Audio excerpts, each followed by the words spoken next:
Holy Spirit, take control. Let your name be glorified.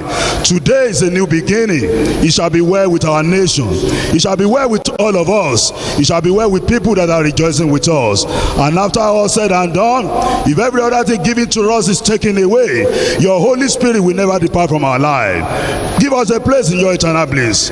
Thank you, Holy Spirit. We know you will do far more exceedingly, even than our own expectation, because you are our maker. In Jesus' most wonderful name we are praying. Amen. And the people of the Lord will say, Amen. people of God will say, Amen. people of the Most High God are saying, Amen. come and do something for the Lord Jesus. Amen. Amen. Thank you very much. Your Excellencies, distinguished guests, ladies and gentlemen, that was the opening prayers done by Imam Dr. Muhammad Kabir and Bishop Stephen Adekpite. Your Excellencies, most distinguished invited guests, senior officers, ladies and gentlemen, it will be recalled that the Nigerian general elections were held in our dear country some months ago. The Presidential and National Assembly elections was conducted on 25th February 2023. The elections ended with the governorship and state assembly elections on 18 March 2023. During the presidential elections, His Excellency Bola Ahmed Tinubu, GCFR, and his running mate, His Excellency Kashim Shettima of the ruling party, All Progressive Congress, APC for short, were declared winner. And it's on that note that we are gathered here to witness the presidential inauguration and swearing-in ceremony on this auspicious and unique event.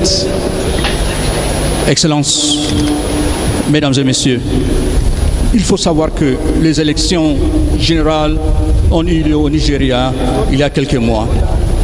Les élections présidentielles et celles de l'Assemblée nationale ont eu lieu le 25 février 2023. Après les élections, le président et son colistier, son Excellence Bola Ahmed Tinubu et son Excellence Kashim Shettima du parti au pouvoir sont déclarés les gagnants. Voilà pourquoi nous sommes ici pour cette occasion historique, l'investiture et la prestation de serment au président et le vice-président élu. Merci beaucoup. Thank you very much. On that note, may I now respectfully invite the Chief Registrar of the Supreme Court of Nigeria, Hajo Sariki Bello, who will in turn invite His Lordship, the Chief Justice of Nigeria, Justice Olukayode Ariwola, Grand Commander of the Order of the Niger, to administer the oath of office. Son Excellence, Mesdames et Messieurs, j'ai le grand plaisir d'inviter le greffier en chef de la Cour suprême du Nigeria qui va inviter Sa Seigneurie, le juge en chef du Nigeria, la justice Olukayode Ariwola, pour faire prêter le serment d'office au vice-président élu du Nigeria, Son Excellence Alhaji Kashim Shettima. Distinguished guests, ladies and gentlemen, the Chief Justice Olukayode Ariwola is the head of the judicial arm of the government of Nigeria and presides over the country's Supreme Court and the National Judicial Council. Honorable Justice Ariwola was appointed and confirmed Chief Justice of Nigeria on 27 June and 21st September 2022, respectively. Before his elevation to the Supreme Court, His Lordship served as Justice of Court of Appeal in Kaduna, Enugu, and Lagos divisions. This morning, His Lordship Ariwola will carry out his statutory responsibility as he administers the oath of office to His Excellency Vice President-elect Kashim Shettima and His Excellency President-elect Bola Ahmed Tinubu. Thank you very much. At this juncture, with deference to the office of the Vice President, the Federal Republic of Nigeria, may I now crave the indulgence of the Commander Gas Brigade to respectfully invite His Excellency, the Vice President-elect of the Federal Republic of Nigeria, His Excellency Kashim Shettima, Grand Commander of the Order of the Niger, to please proceed to the saluting days for the oath of office, and he is to be accompanied by his wife, Hajiya Nana Shettima. Mesdames et Messieurs, l'activité que nous allons témoigner dans quelques minutes est la prestation des serments d'office au vice-président élu Son Excellence Sa Kashim Shettima, et sera faite par le juge en chef du Nigeria, Son Excellence Sa Majesté la Justice Ariola. Merci beaucoup.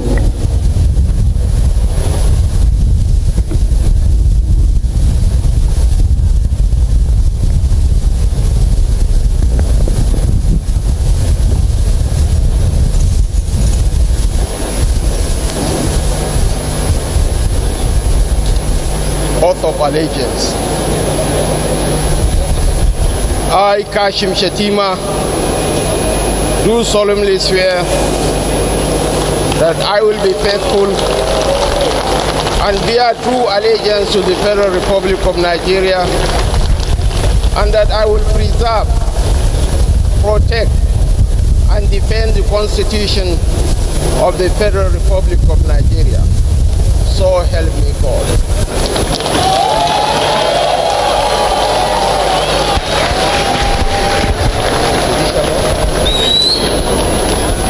Judicial oath.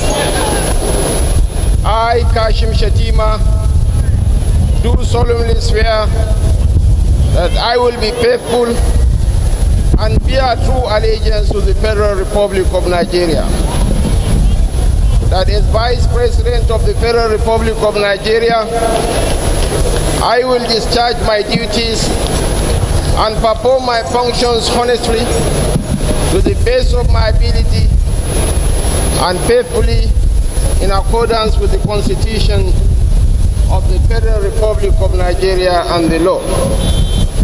That I will abide by the code of conduct contained in the 5th schedule of the Constitution of the Federal Republic of Nigeria. That I will not allow my personal interest to influence my official conduct or my official decisions. That I will preserve, protect, and defend the Constitution of the Federal Republic of Nigeria. So help me God.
Your Excellencies, distinguished guests, ladies and gentlemen, a still event unfolding here at the Eagle Square, Abuja, Nigeria, venue for the presidential inauguration and swearing-in ceremony between the outgoing president and the president-elect of the Federal Republic of Nigeria.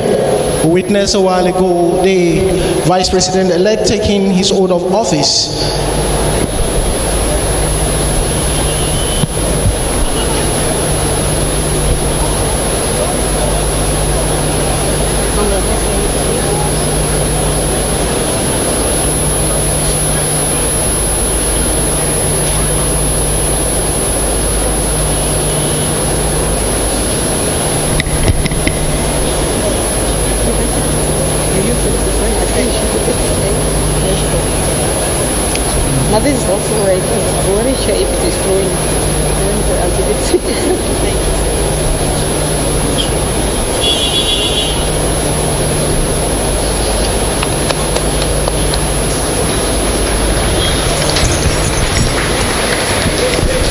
one will not go into that.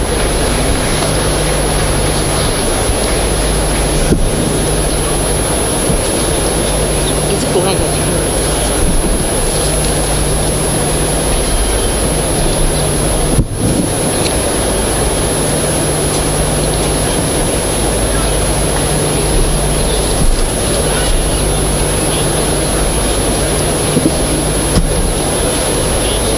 Distinguished guests, ladies and gentlemen, please a round of applause for the Vice President of the Federal Republic of Nigeria, His Excellency, Vice President Kashim Shettima, Grand Commander of the Order of the Niger. Congratulations, Your Excellency. At this point, may I crave the indulgence of the Commander Gas Brigade to kindly usher the new Vice President of the Federal Republic of Nigeria to take his seat at the VIP stand. The Commander, sir. Mesdames et messieurs, c'était la prestation des serments au nouveau vice-président du Nigeria, son Excellence Kashim Shettima, qui est accompagné avec sa belle-femme Hadja Nana Kashim Shettima. Your Excellencies, distinguished invited guests, Mesdames et messieurs, ladies and gentlemen, le vice-président du Nigeria, il est allé saluer le président sortant, son Excellence président Mamadou Buhari, et le vice-président, vice-président Yemi Osinbajo. Nous avons des personnalités ici. Nous avons ici même devant moi le président du Libéria, le président George Weah, le président du Niger, et autres personnalités qui sont là au nom de la fraternité et la solidarité africaine.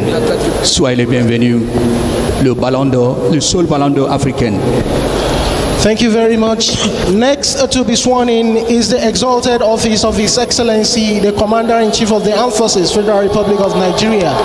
May I once again crave the indulgence of the Commander Gas Brigade to please invite His Excellency, the 16th President-elect Bola Ahmed Tinubu, GCFR, to the saluting days for the swearing-in of oath of office. And he's been accompanied by Excellence, invité distingué, mesdames et messieurs, c'est un moment historique pour le Nigeria.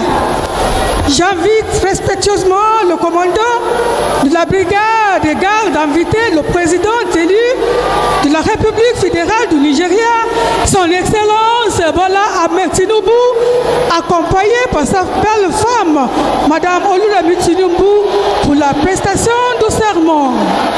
Excellence, vous avez la parole. Merci beaucoup, Madame Badeja.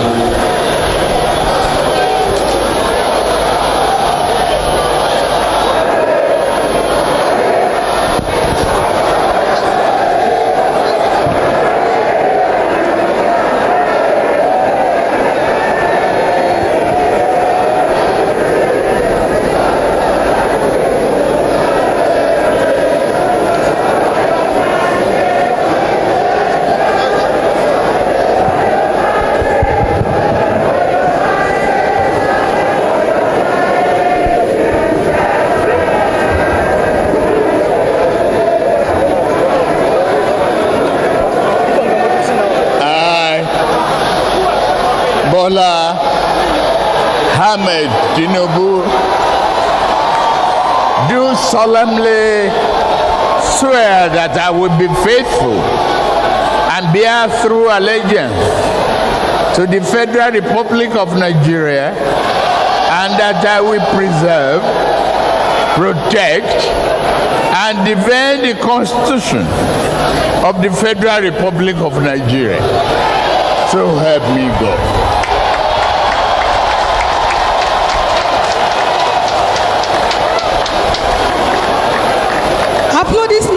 Applaudissements. Bola Ahmed Tinubu do solemnly swear that I will be faithful and bear true allegiance to the Federal Republic of Nigeria, that as President of the Federal Republic of Nigeria, I will discharge my duties and perform my functions honestly, to the best of my ability, and faithfully, in accordance with the Constitution of the Federal Republic of Nigeria and the law, that I will abide by the Code of Conduct contained in the 5th schedule to the Constitution of the Federal Republic of Nigeria, that I will not allow my personal interest to influence my official conduct or my official decisions, that I will preserve, protect, and defend the Constitution of the Federal Republic of Nigeria. So help me God. Distinguished guests, ladies and gentlemen, please a round of applause for the President and Commander-in-Chief of the Armed Forces of the Federal Republic of Nigeria, His Excellency President Bola Ahmed Tinubu, as he takes his oath of office and sign the dotted lines confirming him as the new President of the Federal Republic of Nigeria. Thank you. C'est le moment historique. Maintenant, la prestation du serment par son Excellence, le Président de la Nigeria, son Excellence Bola Ahmed Tinubu, qui maintenant prête le serment. Maintenant, c'est la signature.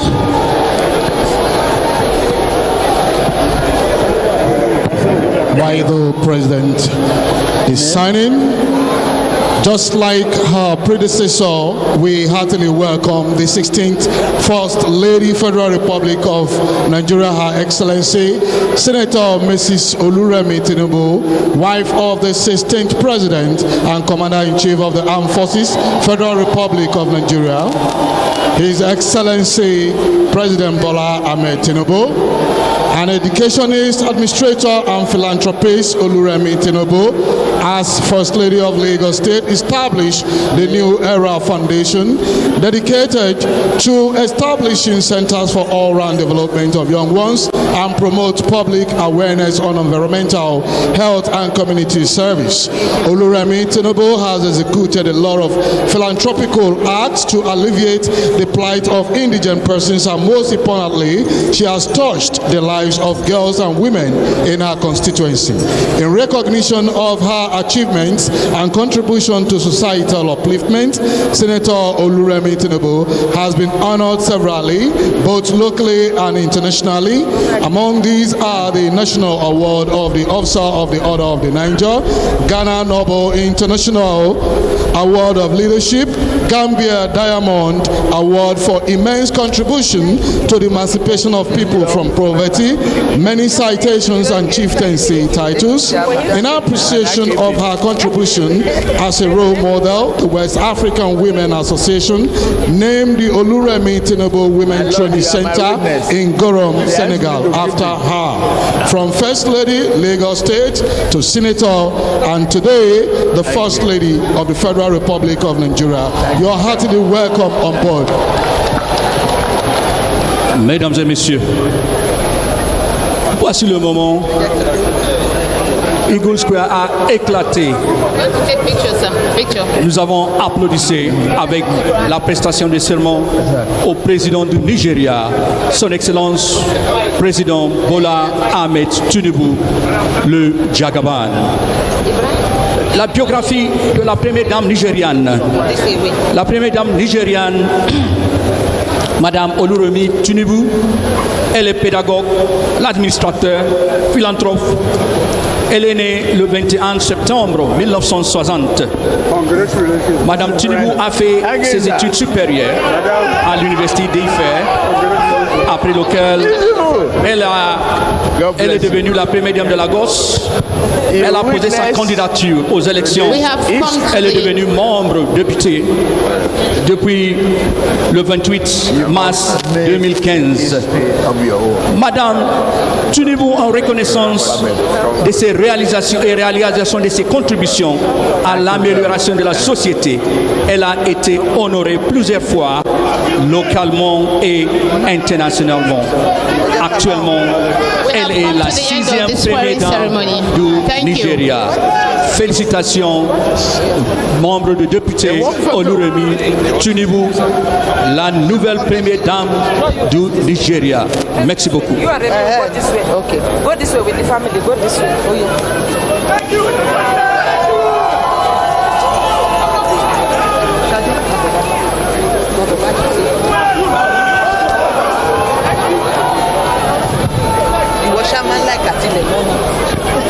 Distinguished guests, ladies and gentlemen, please a round of applause for the President of the Federal Republic of Nigeria, His Excellency Bola Ahmed Tinubu, Grand Commander of the Order of the Federal Republic of Nigeria. Your Excellency, congratulations once again.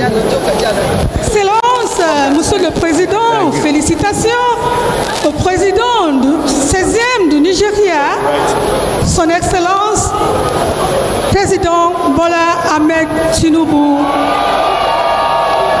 Excellence, félicitations, félicitations, Excellence.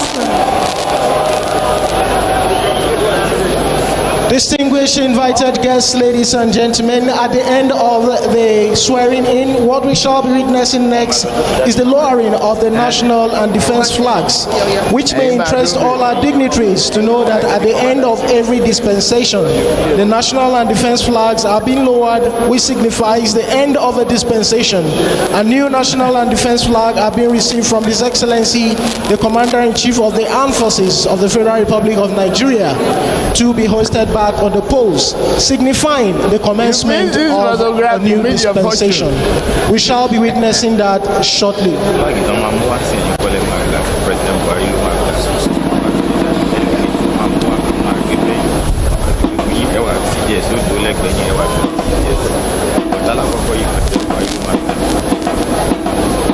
Distinguished guests, ladies and gentlemen, taking you back to the happenings on the parade ground, to the far right of the parade, we can see the color bearers who would be participating in the lowering and hosting of the new national and defense flag, and are being accompanied this morning by the Regimental Sergeant Major Guards Brigade, Nigerian Army, Master Warrant Officer Aliu Umar.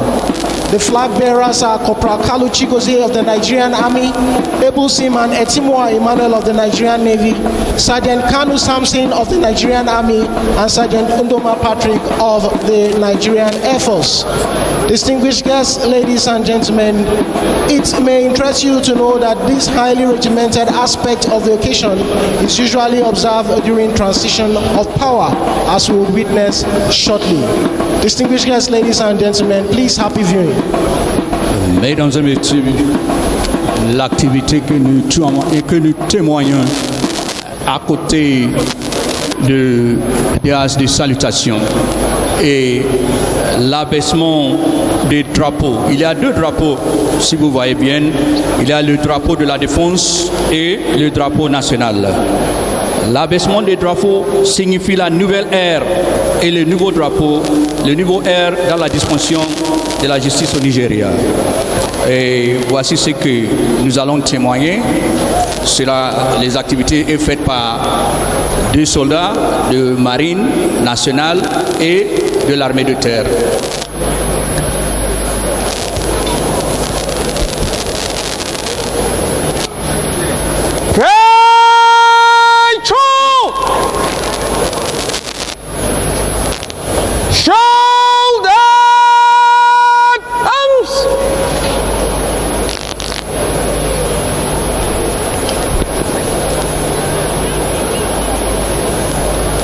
National flag!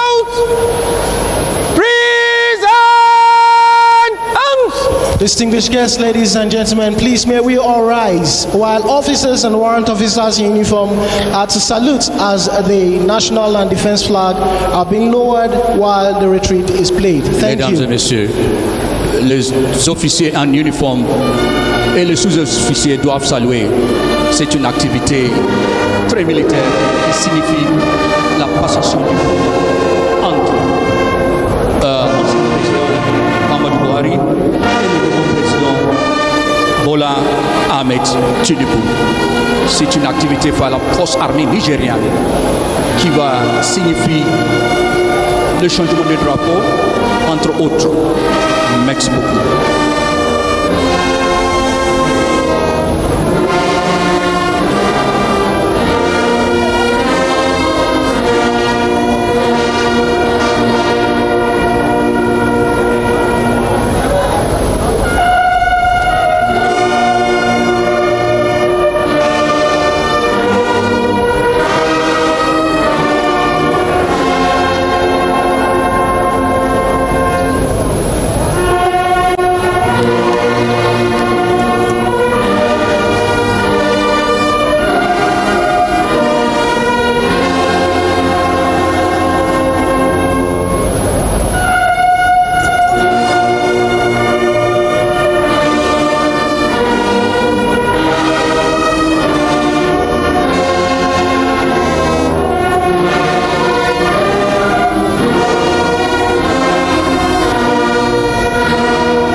That was the lowering of the national and defense flag done by Corporal Kalu Chigozie of the Nigerian Army and Able Seaman Etimoa Emmanuel of the Nigerian Navy, signifying the end of a dispensation in the political arena of the Federal Republic of Nigeria. And at the end of the lowering of the national and defense flags, they would now proceed to fold the flag before handing them over to the Regimental Sergeant Major Gas Brigade, who will in turn proceed to hand it over to the Commander Gas Brigade, Brigadier General A.M. Umar, after which he will also proceed to hand it over to the Chief of Defense Staff, General Loki Irabo, CFR, who would be finally handing it over to the immediate past president of the Federal Republic of Nigeria, His Excellency Muhammadu Buhari, signifying the end of his administration. We shall be witnessing that shortly.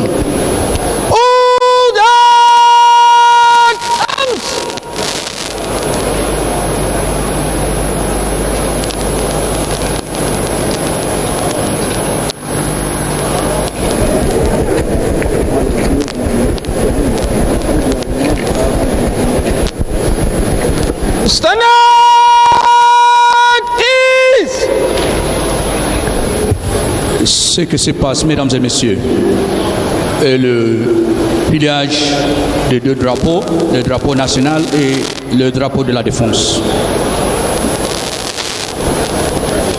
Et comme j'ai dit, vous verrez les deux officiers qui sont au terrain de parade. Il y a le commandant de brigade de garde, le général de brigade A.M. Umar, qui va recevoir les deux anciens drapeaux et les deux nouveaux drapeaux. Il le passera au chef de corps de la défense, le général Loki Irabo. Et Irabo passera les deux drapeaux au président du Nigeria, le président Bola Ahmed Tinubu. C'est ça qui signifie le début d'une nouvelle ère de la dispensation et de la gouvernance au Nigeria. C'est une activité très militaire et indication qui indique la passation du pouvoir. Voilà pourquoi nous sommes ici ce matin. Merci beaucoup. Distinguished guests, ladies and gentlemen, what you are witnessing at the moment is the folding of the national and defense flags, and they are being done by Corporal Kalu Chigozie of the Nigerian Army, Able Seaman Etimoa Emmanuel of the Nigerian Navy, Sergeant Samson Kanu of the Nigerian Army, and Sergeant Ndoma Patrick of the Nigeria Air Force. You can see them paying compliment after folding the flag as the flag bearers turn about and march smartly towards the Regimental Sergeant Major Guards Brigade, Master Warrant Officer Aliu Umar, who is carrying a case as he pays compliment and opens the case. You can see first the defense flag is being placed and the old national flag is also being placed in the case, carried by the Regimental Sergeant Major Guards Brigade. They pay compliment as he turns to his right, marching smartly towards the Commander Guards Brigade, Brigadier General A.M. Umar.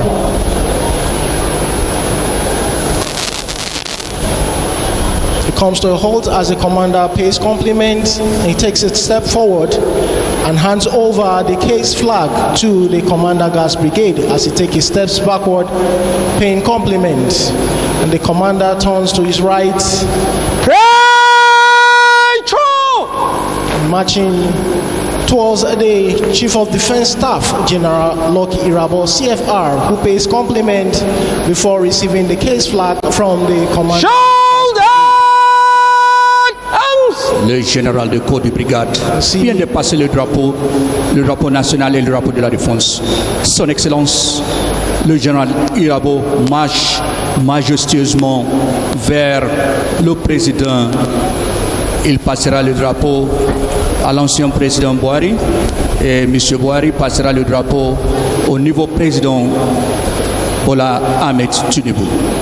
You can see the Chief of Defense Staff handing over the old national and defense flags to the immediate past President of the Federal Republic of Nigeria, His Excellency Muhammad Buhari, signifying the end of his administration, as a new national and defense flag will be given once again to the Chief of Defense Staff. You can see the new cased flag, the new cased national and defense flag being presented to the new President of the Federal Republic of Nigeria, His Excellency President Bola Ahmed Tinubu, who will in turn present the new national and defense flag to the Chief of Defense Staff, General Lucky Irabo, CFR, as he turns about. Le président Bola Ahmed Tinubu a passé le drapeau au chef de corps de l'armée de la défense, le général Irabo. Irabo passera le drapeau au commandant des gardes de brigade et nous aurons l'usage de ces deux drapeaux dans quelques minutes. C'est la passation du pouvoir. Merci beaucoup. You can see the Chief of Defense Staff handing over the case flag to the Commander Guards Brigade, who turns about and proceeds to hand it over to the Regimental Sergeant Major Guards Brigade, Nigerian Army, Master Warrant Officer Aliu Umar, as he pays compliment and receives the case flag from the Commander Guards Brigade, Brigadier General A.M. Umar, who pays compliment as the Regimental Sergeant Major turns about carrying the brand new cased national and defense flags to hand it over to the flag bearers as they pay compliment. He opens the case flag, and first to be retrieved is the new national flag by Sergeant Ndoma Patrick of the Nigeria Air Force and the new defense flag by Sergeant Kanu Samson of the Nigerian Army. He pays compliment as they turn about and proceed to hand them over to Corporal Kalu Chigozie of the Nigerian Army and Able Seaman Etimo Emmanuel of the Nigerian Navy. Compliment being paid there once again as they take a step forward to receive the brand new national and defense flags.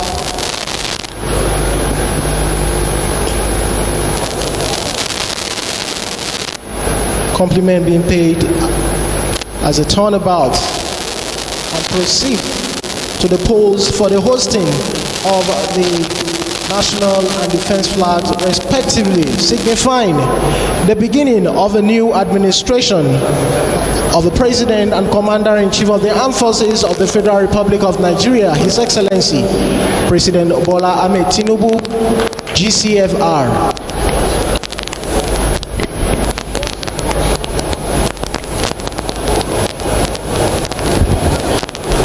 Mesdames et messieurs, vous témoignez maintenant l'hissage du drapeau national et du drapeau de la défense, ce qui signifie le commencement de la nouvelle administration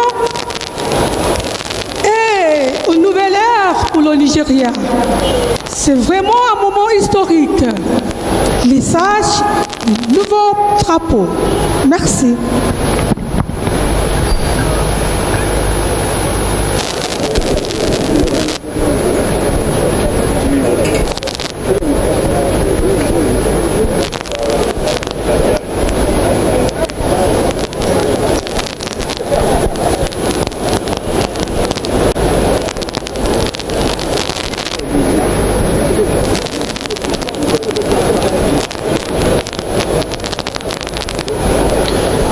National salute! Present arms! Distinguished guests, ladies and gentlemen, please may we all rise as the reveille is played while the new national and defense flags are being hoisted. Thank you.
Ladies and gentlemen, the Nigerian Air Force Acosta 109 helicopter is what you are seeing flying past with the national colors to support the hoisting of the national and defense flag respectively. C'est toujours l'hissage du drapeau national et du drapeau de la défense.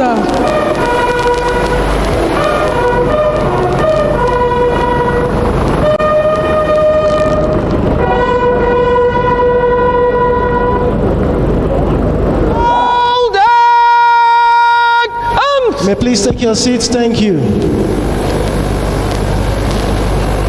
Distinguished guests, ladies and gentlemen, at the end of the lowering and hosting of the national and defense flag respectively, may I now most respectfully request the Chief of Defense Staff, General Lucky Irabo, CFR, to take his seat, and may I also crave the indulgence of the Commander Gas Brigade to usher the immediate past President of the Federal Republic of Nigeria to take his seat. The Commander, sir.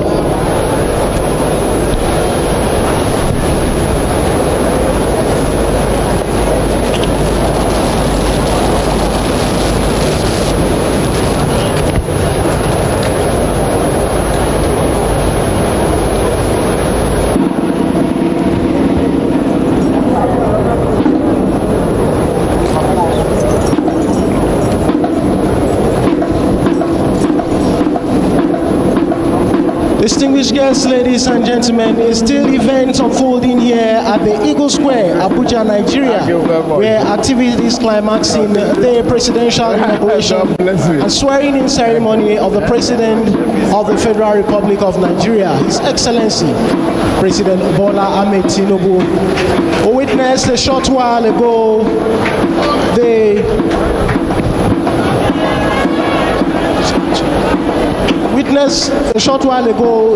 the lowering and hosting of the national and defense flag, respectively, signifying the end and beginning of a new dispensation. What we shall be witnessing any moment from now is the inspection of the various guards by the President and Commander-in-Chief of the Armed Forces of the Federal Republic of Nigeria, His Excellency, President Bola Ahmed Tinubu, GCFR.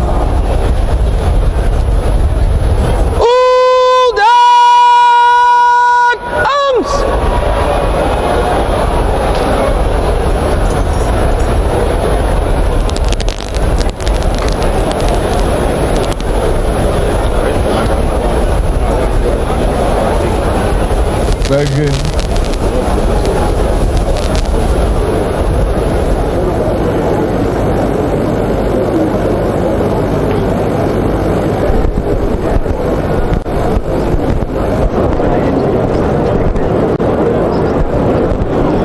History has just been made here at Eagle Square. The next item on the activities here would be an inspection by the new president. But a short moment ago, we saw the immediate past president, Muhammad Buhari, exit the Eagle Square. Right now, President Bola Ahmed Tinubu would inspect the parade, and that is being set up. Parade! Formed up! 29 officers! 450 members of the armed forces and Nigerian police on parade, ready for your inspection, Your Excellency.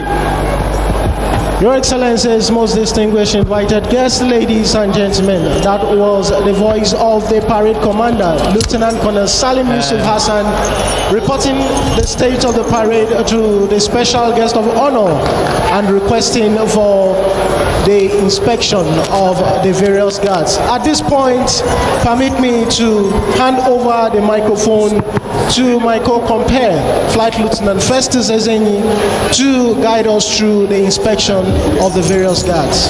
Thank you very much, Captain Godfrey Anebi Abapa, for the commentary so far.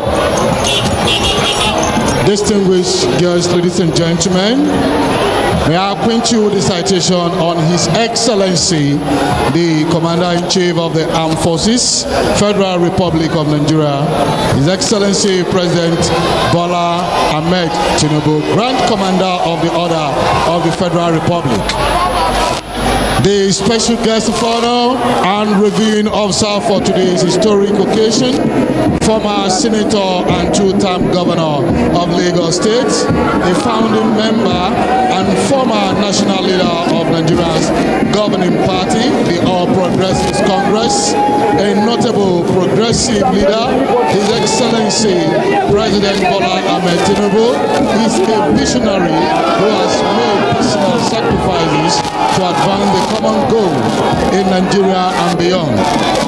His Excellency Bola Ahmed Tinubu obtained a degree in Business Administration, Accounting and Management from Chicago State University, Illinois, United States of America in 1979. He was on Chicago State University Dean's List throughout his stay at the university and won an outstanding Students Award and also bagged a Certificate of Merit in Accounting and Finance.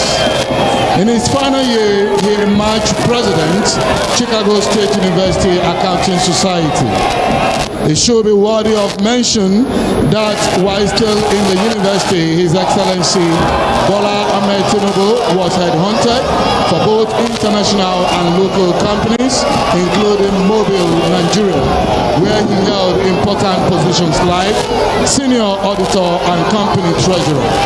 He left the company to embark upon his political career in 1989. The virtues of courage, determination, commitment, vision, focus, and a strong sense of purpose that have characterized Bola Tinubu's politics drove his emergence as one of the country's most successful governors after Nigeria's return to democratic governance 23 years ago.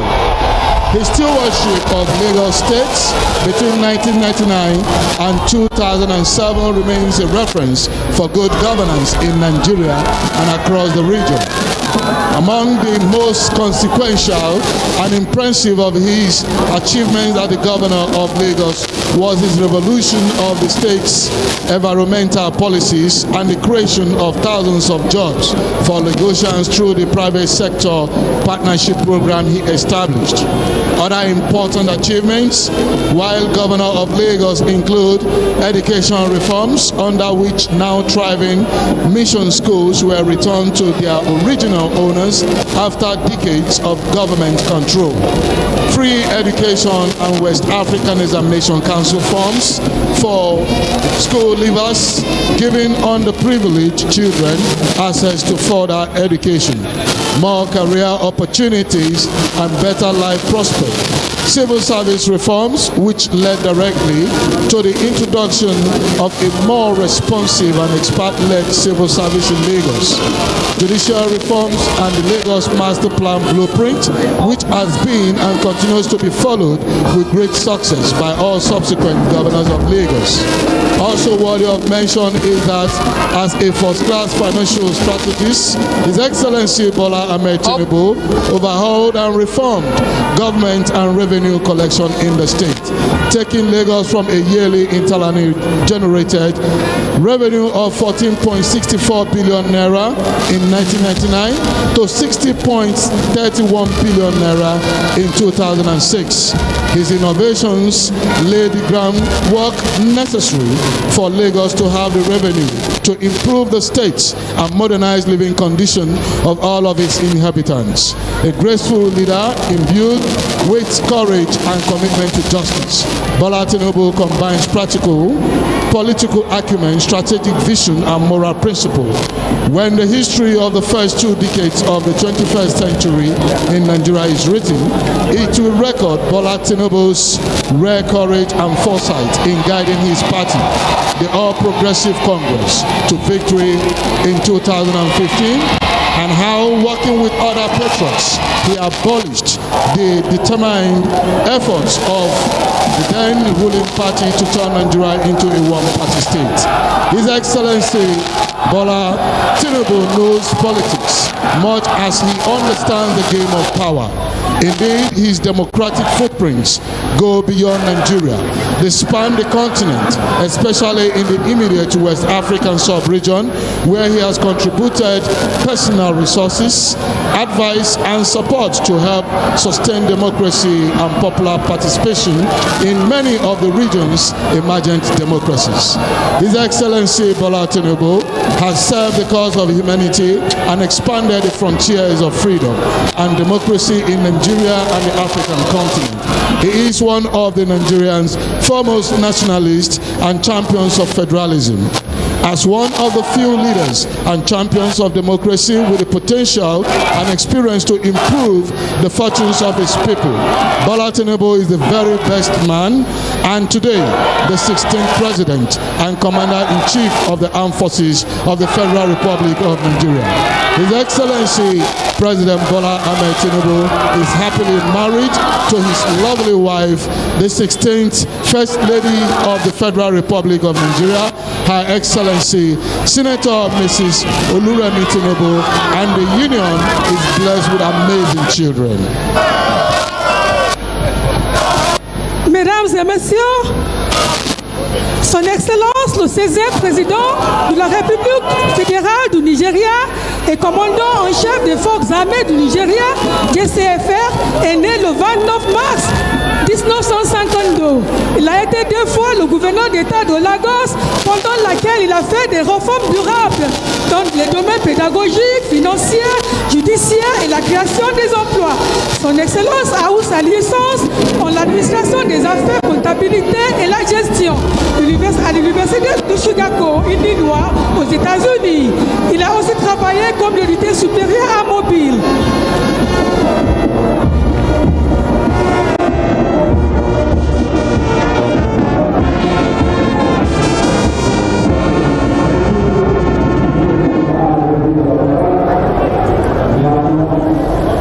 Il va continuer avec les célébrations militairement. Ouais.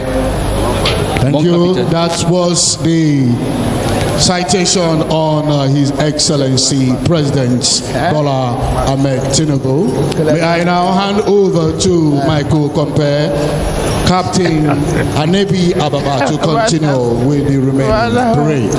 Thank you very much, Flight Lieutenant. First to say Mrs. Olubumi Badejo and Mr. Mohammed Tijani for the wonderful citation of the special guest of honor on this auspicious occasion. Distinguished guests, ladies and gentlemen, at the end of the inspection, we shall witness shortly the parade commander seeking permission to continue with the rest of the parade.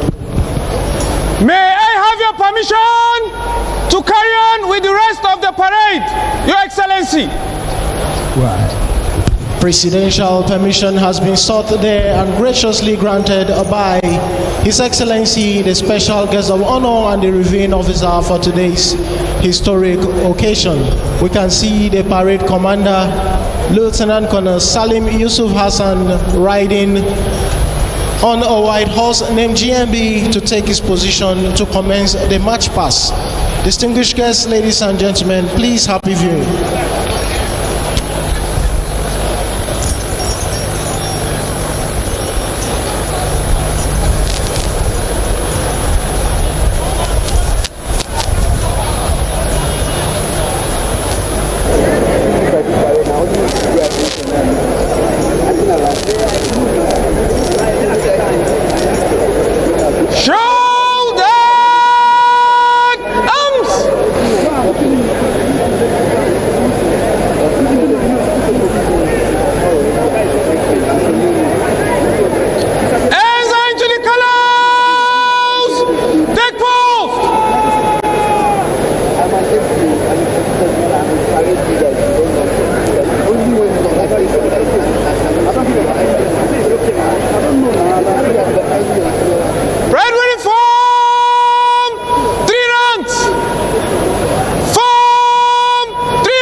Your Excellencies, most distinguished invited guests, very senior officers, ladies and gentlemen, there is still an event unfolding here at the Eagle Square where activities climaxing the presidential inauguration and swearing-in ceremony of the President and Commander-in-Chief of the Armed Forces of the Federal Republic of Nigeria, His Excellency President Bola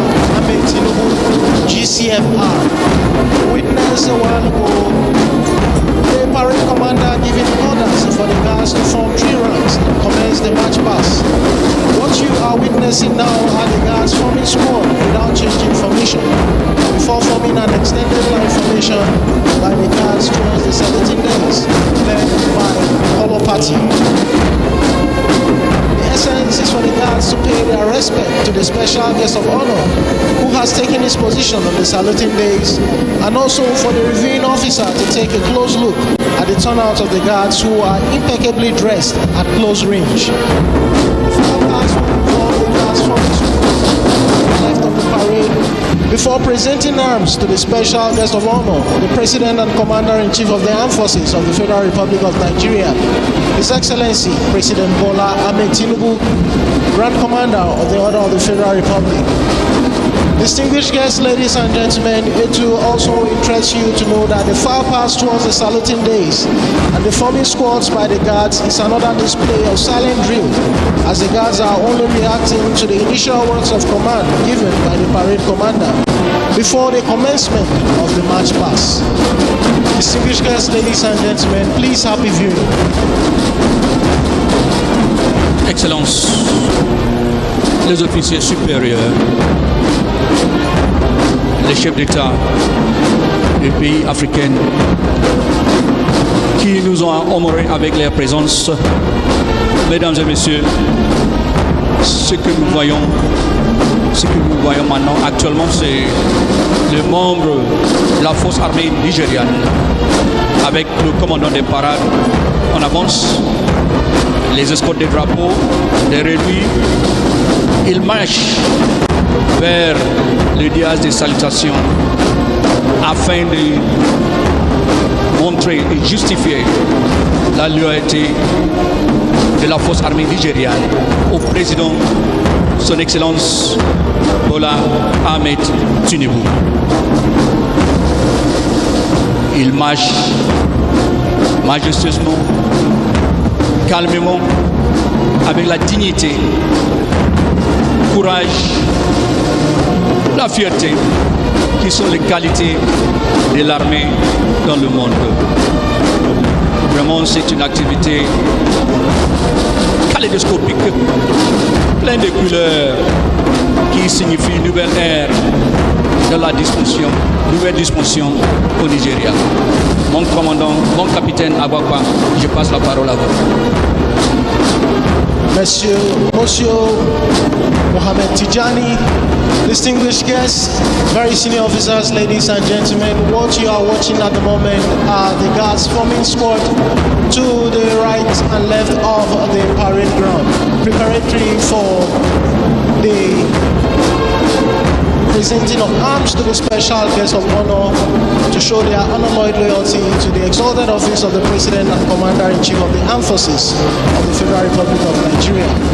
To the left half of the saluting days, we have the number 1, 2, and 3 guards provided by the Nigerian Army. And to the right half of the saluting days, we have the number 4 guard provided by the Nigerian Navy.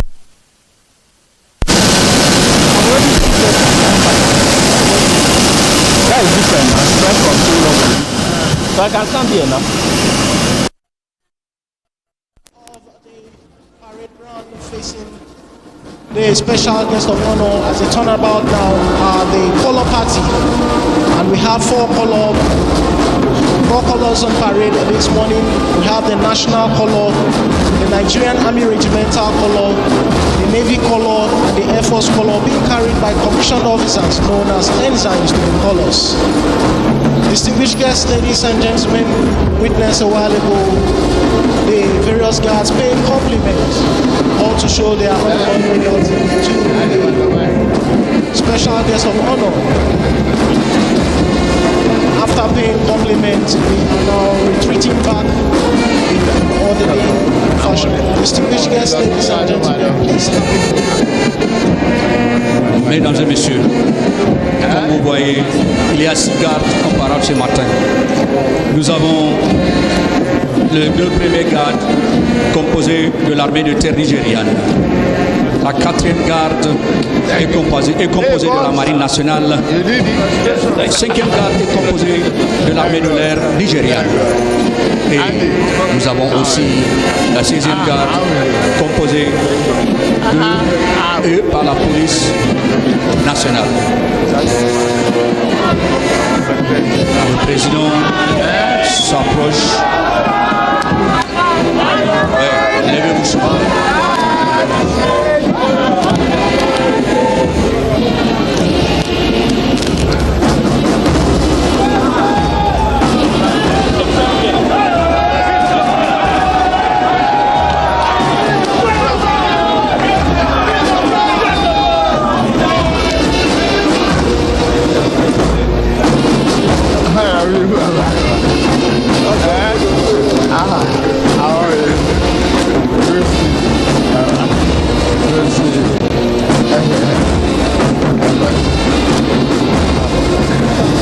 Levez-vous.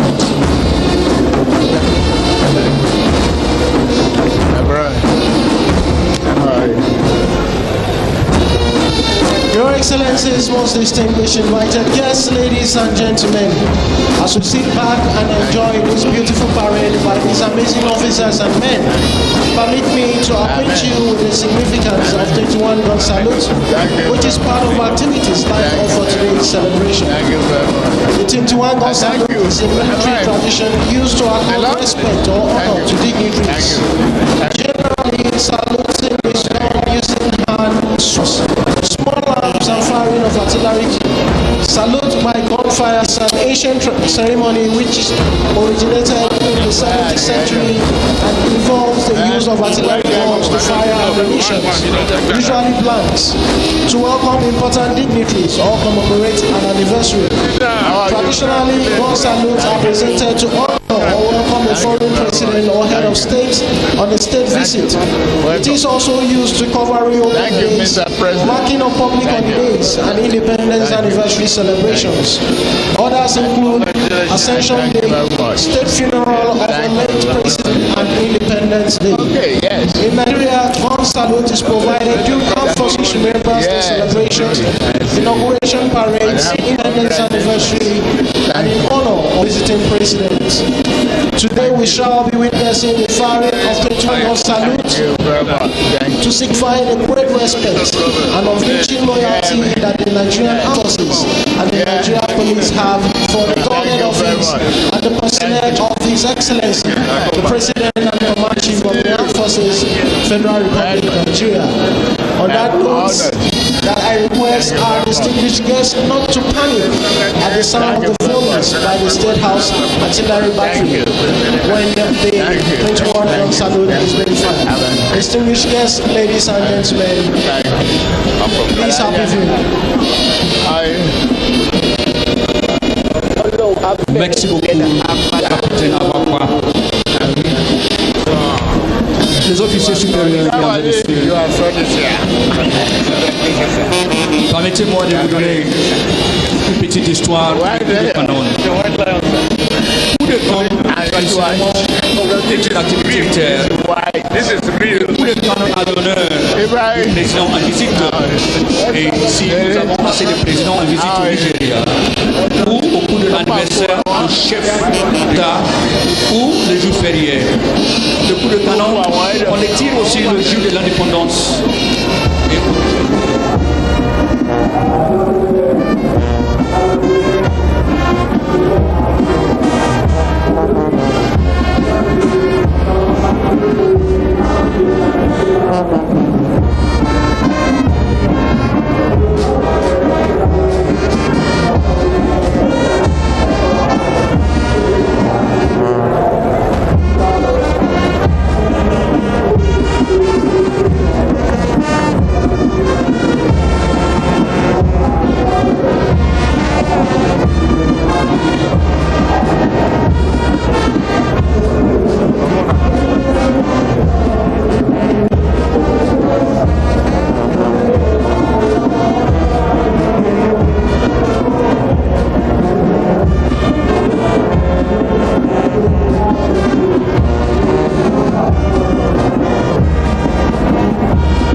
guests, ladies and gentlemen. We just witnessed a while ago the guard forming squad without changing formation towards the saluting dice led by the color party to pay their respect to the special guest of honor. And also for the review officer to take a look at the turnout of the guards who are impeccably dressed at close range. Any moment from now, we shall be witnessing march past by the guards.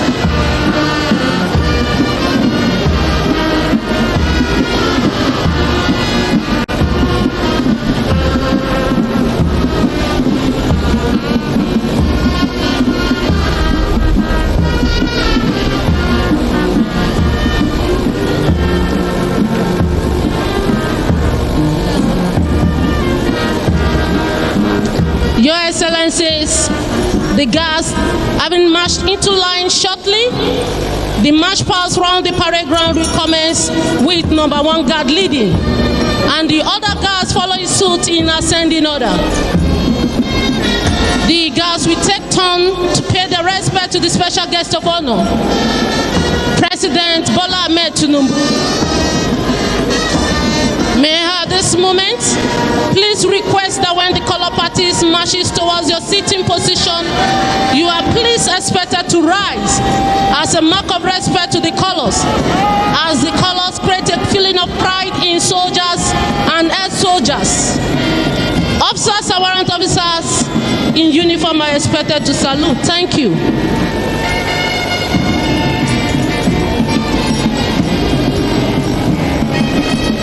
Mesdames et messieurs, il y aura 6 gardes au parade ce matin et nous aurons 48 personnels. Et le premier garde est commandé par Moussa Hamza Yakoubou, le commandant Moussa Hamza Yakoubou et sous-officier Mani en arrière. Nous avons aussi deuxième garde composé par l'armée de terre nigériane. Et là, comme commandant Amina Shankar, n'est-ce pas?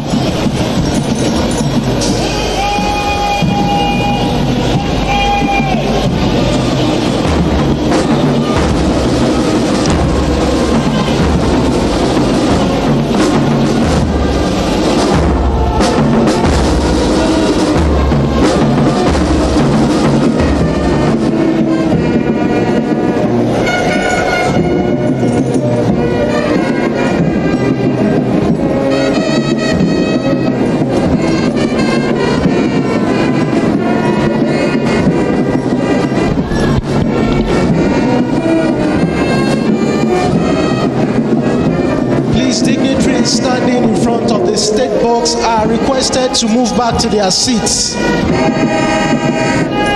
You are not expected to stand in front of the state box. Please move back to your seats.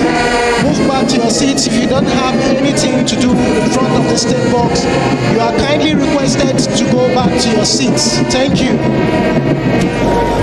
Your Excellencies, taking you back to the happenings on the parade ground. Advancing squarely towards the saluting dice is the mass band. The mass band on parade today comprises personnel of the Nigerian Armed Forces and the Nigerian Police Force. The band is commanded by Squadron Leader Amos Adeyinka Olodude, the Assistant Director of Music, Headquarters Nigerian Air Force.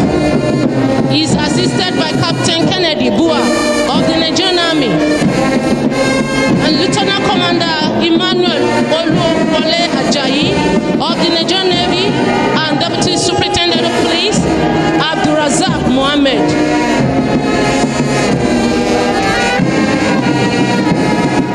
There are 6 guards on parade this morning, and each guard has a guard commander, 2 sub-guard commanders, and a strength of 48 personnel. As we can see, the parade commander, Lieutenant Colonel Salim Yusuf Hassan, riding on a Sudanese built ox named GMB, is approaching the saluting dice to pay compliment to the special guest of honor, His Excellency, the President and Commander-in-Chief of the Armed Forces, Federal Republic Republic of Nigeria, President Bola Ahmed Tinubu, GCFR. And behind the parade commander is parade second in command, Lieutenant Commander Kuzayat Yali Kaza, riding on a Dogola breed horse named Yaya, after the Chief of Army Staff, Lieutenant General Farouk Yaya, Commander of the Order of the Federal Republic. We shall now begin by taking a quick look at various guards on parade.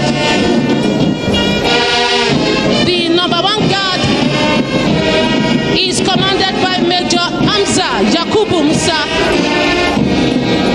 The left sub-guard commander is Captain Jamil Ma Issa. The right sub-guard commander is Captain Teslim Folarin Sikiru. And the conducting warrant officer behind the guard is Warrant Officer Abubakar Mani.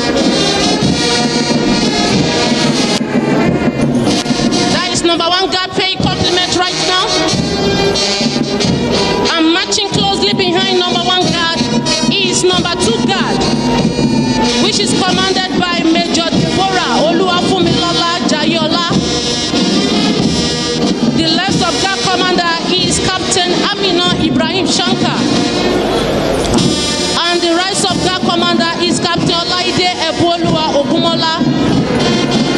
The conducting warrant officer behind number 2 guard is Warrant Officer Elechi Faith.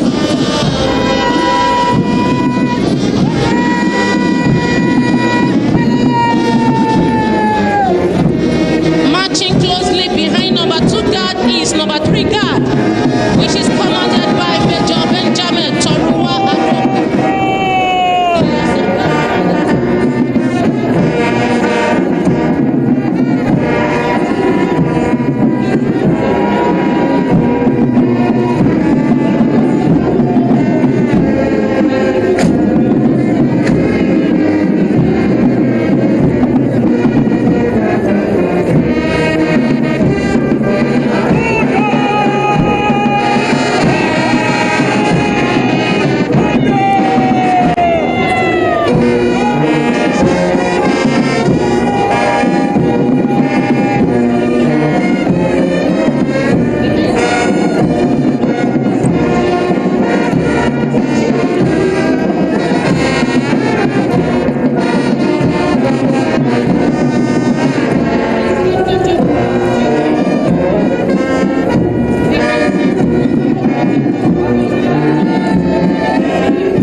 Samuel, and behind Nigerian Air Force color is Master Warrant Officer Hussein Yigita. Paying compliment right now is number 4 guard, which is commanded by Lieutenant Commander Tomilayo Lukman Dali.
Abasambo, riding on a horse named Umar, after the Commander Gas Brigade, Brigadier General Aminu Muhammad Umar. May I once again please request that when the color parties marches towards your sitting position, you are please expected to rise as a mark of respect to the colors. Officers and warrant officers in uniform are expected to salute. Thank you.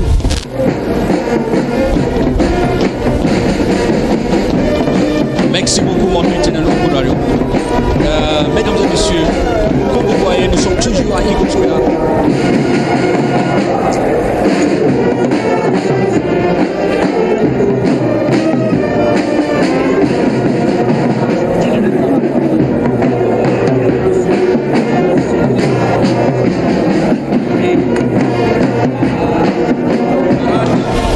Et toujours en avant avec, il est sur son cheval. Les autres officiers sont sur parade. Et vraiment, c'est une activité kaléidoscopique. Et vraiment, cela indique. Il annonce nouvelle ère dans la disposition du Nigeria.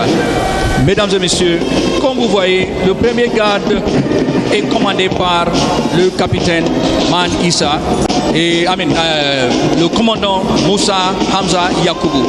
La deuxième garde est commandée par Major en commandant Olufumi Lola. Troisième garde est commandée, il y a 4 membres des escortes de drapeau. Lorsqu'ils vous approchent, mesdames et messieurs, veuillez vous saluer.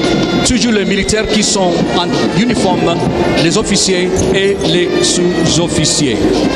Les troisième garde, mesdames et messieurs, est composé de l'armée de terre. Nous avons 3 gardes composés de l'armée de terre.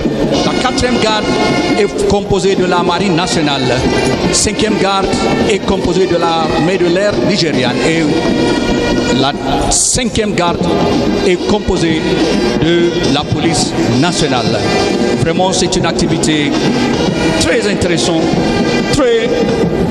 nous sommes ravis avec tout ce qui se passe. Vous voyez les membres de la force armée nigériane qui sont fiers, parfaitement tenus. Ils sont rigoureux, vigilants et respectueux de la hiérarchie.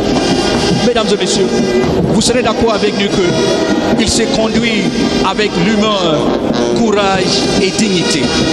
Ils sont toujours disponibles et disciplinés. Voici les qualités de l'armée nigériane.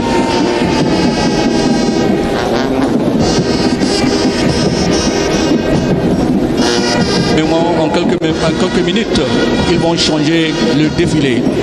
Au lieu de marcher lentement, ils vont marcher rapidement, toujours pour justifier et montrer leur loyauté au président de la République, le nouveau président Bola Ahmed Tinubu.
Your Excellencies, distinguished invited guests, ladies and gentlemen, we just witnessed a while ago the parade break from slow time to quick time.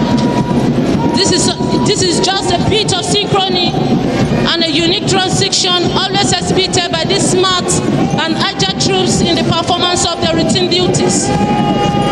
The guards will once again take turn this time around in quick time to pay their respect to the special guest of honor. May I please request that when the color parties marches towards your sitting position, you are expected to rise.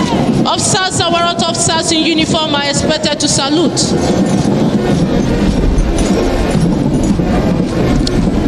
Your Excellency, distinguished invited guests, ladies and gentlemen, as we sit back and enjoy this electrifying parade by these amazing men of the armed forces, permit me to acquaint you with the significance of 21-gun salute, which is part of the activities lined up for today's event.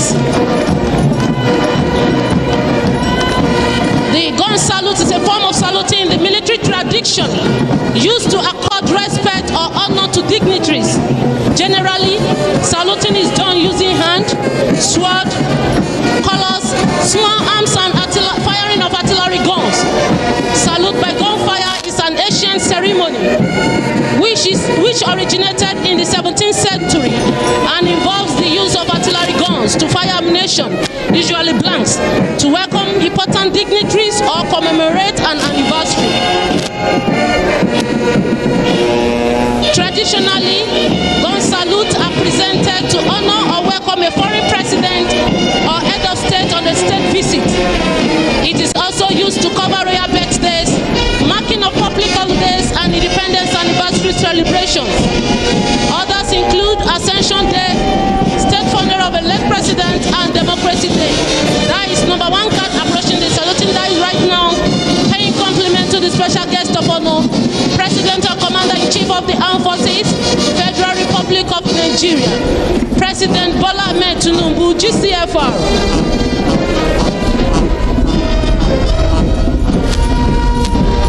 Mesdames et messieurs, Your Excellencies, today you are going to witness firing of 21-gun salute to signify the great respect and unflinching loyalty that the Nigerian Forces and the Nigerian Police Force have for the exalted office and patronage of His Excellency, the President and Commander-in-Chief of the Armed Forces, Federal Republic of Nigeria.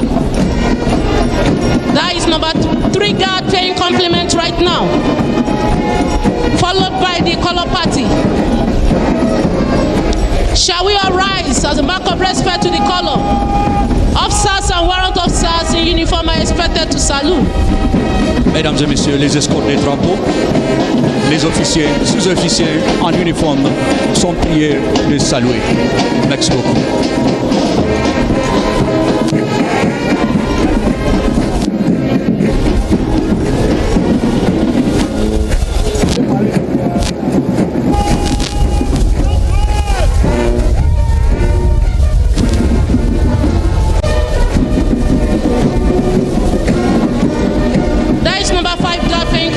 Right now,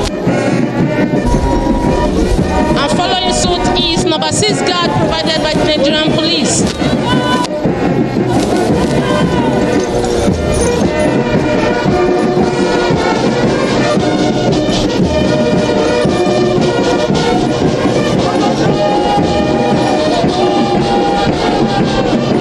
May I also inform our distinguished guests not to panic at the sound of the firing of 21-gun salute, for it is the sound of freedom of our great nation, Nigeria. As earlier mentioned, number 1, 2, 3 guard is provided by the Nigerian Army. Number 4 guard is provided by the Nigerian Navy. 5 guard provided by the Nigerian Air Force, and number 6 guard provided by the Nigerian Police Force. Permit me at this moment, Your Excellency, to hand over the microphone to Captain Godfrey Anebiabapa to continue with the commentary. Thank you very much, Lieutenant Odunayo Olokodana and Mr. Mohammed Tijani for the commentary so far. Your Excellencies, most distinguished invited guests, very senior officers, ladies and gentlemen. It's still events unfolding here at the Eagle Square, Abuja, Nigeria, where activities climaxing the presidential inauguration and swearing-in ceremony of the President and Commander-in-Chief of the Armed Forces of the Federal Republic of Nigeria, His Excellency President Bola Ahmed Tinubu, GCFR. We witnessed a while ago the various guards marching in slow and quick time, having paid the compliment to the special guest of honor. In a short while from now, we'll revert back to their positions and come to halt by numbers, beginning with the number one guard. That particular aspect of the parade of this magnitude is one that will be thrilling and exciting to our audiences, both here and those viewing from their TV screens at home. Distinguished guests, ladies and gentlemen, at this point, permit me to hand over the microphone to Group Captain MK Nanle to guide us through the air display by the Nigeria Air Force. Thank you very much, Captain Abakwa. The guest of honor, sir, Your Excellencies, distinguished invited guests, I warmly and heartily welcome you all to the aerial display segment of this ceremony. 5 aircraft types from the Nigerian Air Force inventory are performing in today's aerial display. The first aircraft was the Augusta 109, which you saw, proudly displaying the national colors during the hoisting of the national and defense flags. The crew comprised Squadron Leader Larry Azi, Flight Lieutenant Shaibu and Areola. The helicopter operates out of 405 Helicopter Training Group Enugu, unit commanded by Wing Commander Deji Omokunga, tasked with the conduct of advanced combat training for NAV helicopter pilots. The remaining 4 aircraft performing will be in the following order: the F7 call sign Tiger, Super Tucano call sign Phantom, L39 call sign Cobra, and the JF-17 with call sign Thunder. The Nigerian Air Force was established to provide the full complement of forces to enhance the Nigerian military posture. This was born out of observations made by the Nigerian Army personnel during peace support operations on the need for airlift capability. Established in 1964, the Nigerian Air Force at 59 today has indeed come of age and matured into a formidable fighting force, highly capable of applying air power in pursuit of national security imperatives. Accordingly, today's aerial display will be performed by pilots and crews of the most extensively tested and probably the best air force in this region of the world. On display today will be the professionalism and skill of a highly dedicated group of airmen and airwomen. The display today is a mark of appreciation as well as a pledge of unalloyed loyalty to the constituted chain of command. To start off the aerial display today is the F7NI with call sign Tiger. This aircraft is piloted by Squadron Leader Haina Ambi from the 101 Air Defense Group Makurdi, unit commanded by Group Captain MB Mwazu. Distinguished guests, please cast your attention to the 3 o'clock position to acquire the Tiger as it comes for an afterburner pass. May I also crave your indulgence not to panic at the Tiger's roar.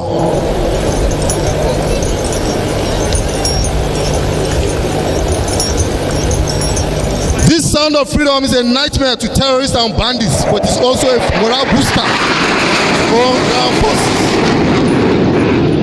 Ladies and gentlemen, the Tiger.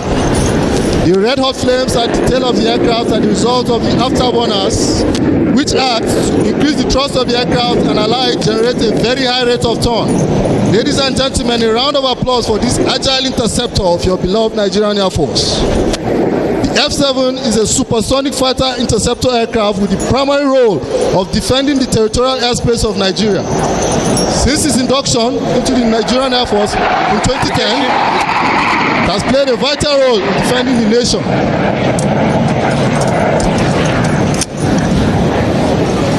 The next is the Phantom formation, comprising 3 Super Tucano aircraft which operate out of 407 Air Combat Training Group Kainji.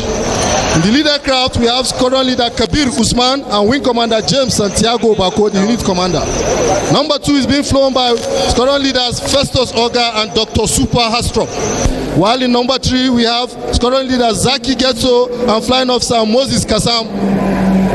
The Phantom formation will execute a lazy head maneuver and an echelon turn to set up for a bomb burst maneuver overhead the arena. The Super Tucano was inducted into the Nigerian Air Force in 2021. It's a light attack aircraft manufactured by Sierra Nevada Corporation, United States of America, in partnership with Embraer Defense and Security Company of Brazil. So far, the aircraft has performed exceptionally in combat operations across various theaters to ensure the security of our dear nation. Right now, the Super Tucano is performing the Lazy 8 maneuver in Vic formation. The maneuver derives its name from the manner in which the extended longitudinal axis of the airplane's information are made to trace a flight pattern in the form of a figure 8 lying on its side. The objective of the Lazy 8 is to develop the pilot's feel for various control surfaces and the ability to plan and remain oriented while maneuvering with positive and accurate control.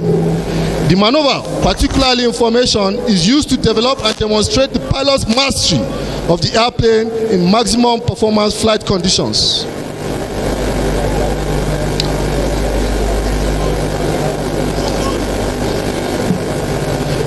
The Super Tucano is a reliable and cost-effective solution for basic and advanced flight and combat training, close air support operations, and counterinsurgency scenarios.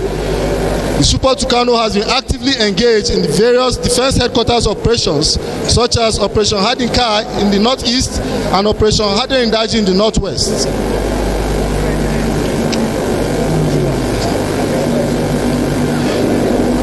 The Phantom formation has completed the Lazy 8 maneuver in Vic formation and is now performing a 360 degrees echelon turn to reposition for a bomb burst overhead this arena.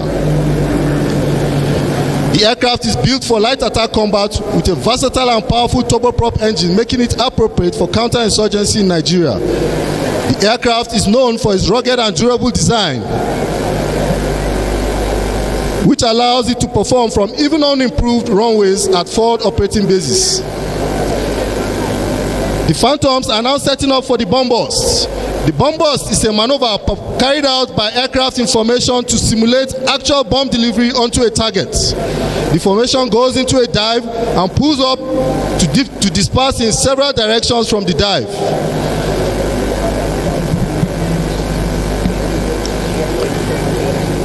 Acquire the Phantoms at the 12 o'clock position as they execute the maneuver.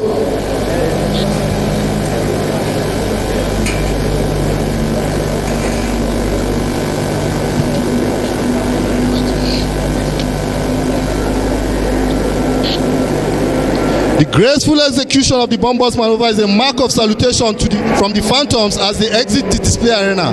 May I crave your indulgence to give the Phantom formation a resounding applause for that wonderful performance. Next to perform maneuvers overhead is the Cobra formation comprising 3 L-39ZA aircraft. The Cobra formation will be performing a Lazy 8 maneuver in Vic formation, echelon turn in close trail formation, and thereafter reform to Vic for the bomb burst. Ladies and gentlemen, the L-39 will be displaying with smoke in green and white national colors.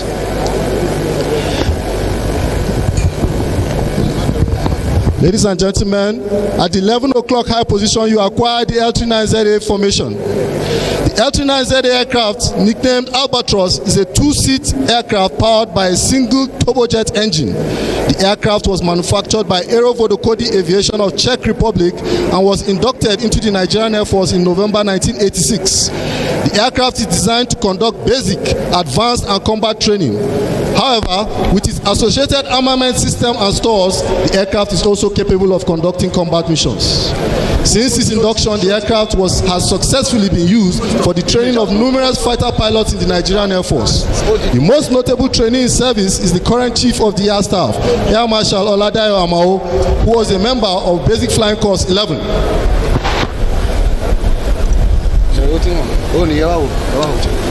Distinguished guests, your 10 o'clock high is the Cobra formation in the Lazy 8 maneuver. The aircraft will be dispensing smoke in the Nigerian national colors as a mark of celebration of 24 years of uninterrupted democracy and peaceful transition of political power. It is a sign of our hope and prayer for our dear nation. The history of aviation in Nigeria began in Kano, as the first aircraft to arrive in Nigeria did so on 1st November 1925, when Flight Lieutenant Cunningham of the Royal Air Force planned a flight from Helwan, Egypt to Kano, Nigeria. The entire Nigerian airspace has subsequently been referred to as the Kano FIR, or Flight Information Region.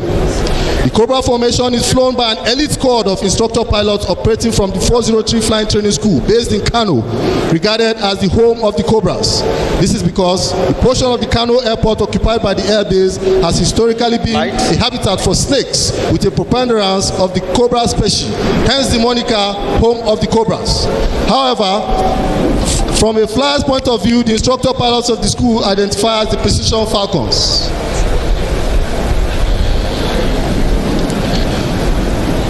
Okay, nice one. After the lazy 8 maneuver, the formation is now reforming to close trail. So rather than flying side by side, the aircraft will be in line formation. This formation allows for greater maneuverability but still requires maximum focus of the crew. This will be then down. The school is the custodian of the Nigerian Air Force flying training standards. It will interest you to note that at some point in his career, the Chief of the Air Staff, Air Marshal Oladayo Amao, was himself a Precision Falcon and is therefore regarded as a Cobra Chief or King Cobra. The unit is commanded by my humble self. Therefore, it is with particular pride that I recognize the efforts of these highly dedicated and professional instructor pilots. The formation is led by Wing Commander Lalas Onalaja and Flight Lieutenant O.J. Good Edem. Number 2, we have Squadron Leader Bumaye Chunda Ebel and Flight Lieutenant Chief Obiahu. Number 3, we have Squadron Leader Jerry Knight Apebu and Flight Lieutenant Ekoraji. Since its induction, the aircraft has successfully been used for training over 80% of Nigerian Air Force fighter pilots. So it's because it's outside. That's outside. Next, the formation has reformed into Vic and is preparing for the last maneuver, which is the bomb bust. The bomb bust with smoke in Nigerian national colors is a perfect salute to this distinguished audience and signifies the end of the Cobra formation display. Distinguished guests, ladies and gentlemen, a round of applause for the Cobra formation. The next aircraft to display is the F7NI call sign Tiger. This Tiger will be performing 2 aileron rolls, a maximum rate turn, and set up for a zoom climb capped up by an aileron roll as it departs. The aircraft is flown by Squadron Leader Supersonic Trick Ayuba and operates out of 101 Air Defense Group Makurdi. You can't go beyond that. Yes, that's how no, because of the funds. It can't now. When you don't the funds. Ladies and gentlemen, acquire the F7 as it performs aileron rolls. A round of applause, please. The F7NI is a single-seat, single-engine supersonic fighter interceptor with a maximum speed of Mach 2.0. This means that the aircraft can move at twice the speed of sound. The aircraft is now performing a maximum rate turn to set up for a zoom climb. Even the birds are jealous of this powerful and highly maneuverable fighter interceptor. Fly like a jet pilot. The F7 has been actively engaged in various defense headquarters operations such as Operation Hadinkai in the northeast and Operation Wild Stroke in the north central. Ladies and gentlemen, acquire the JF-17 at the 12 o'clock position as it completes its max rate turn.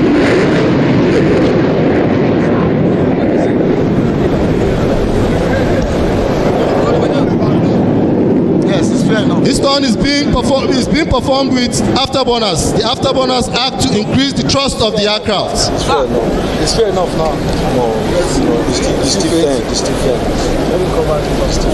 The F7 is now setting up for the zoom climb with afterburners. But breeze going to move on. Breeze. Okay. The aircraft is capable of climbing at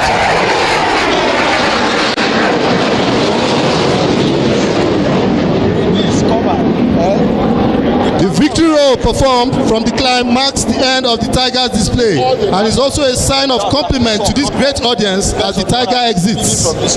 Next is the JF-17 with call sign Thunder. Let's close.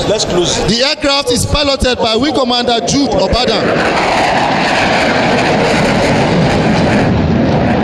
The JF-17, otherwise known as the Guardian of the Skies, is the first line of defense of the Nigerian airspace in the event of any hostilities from the air. This aircraft also operates out of the 101 Air Defense Group and forms the nucleus of our air defense system. The aircraft will execute a 360 degrees max rate turn with afterburners and thereafter set up for victory rolls overhead.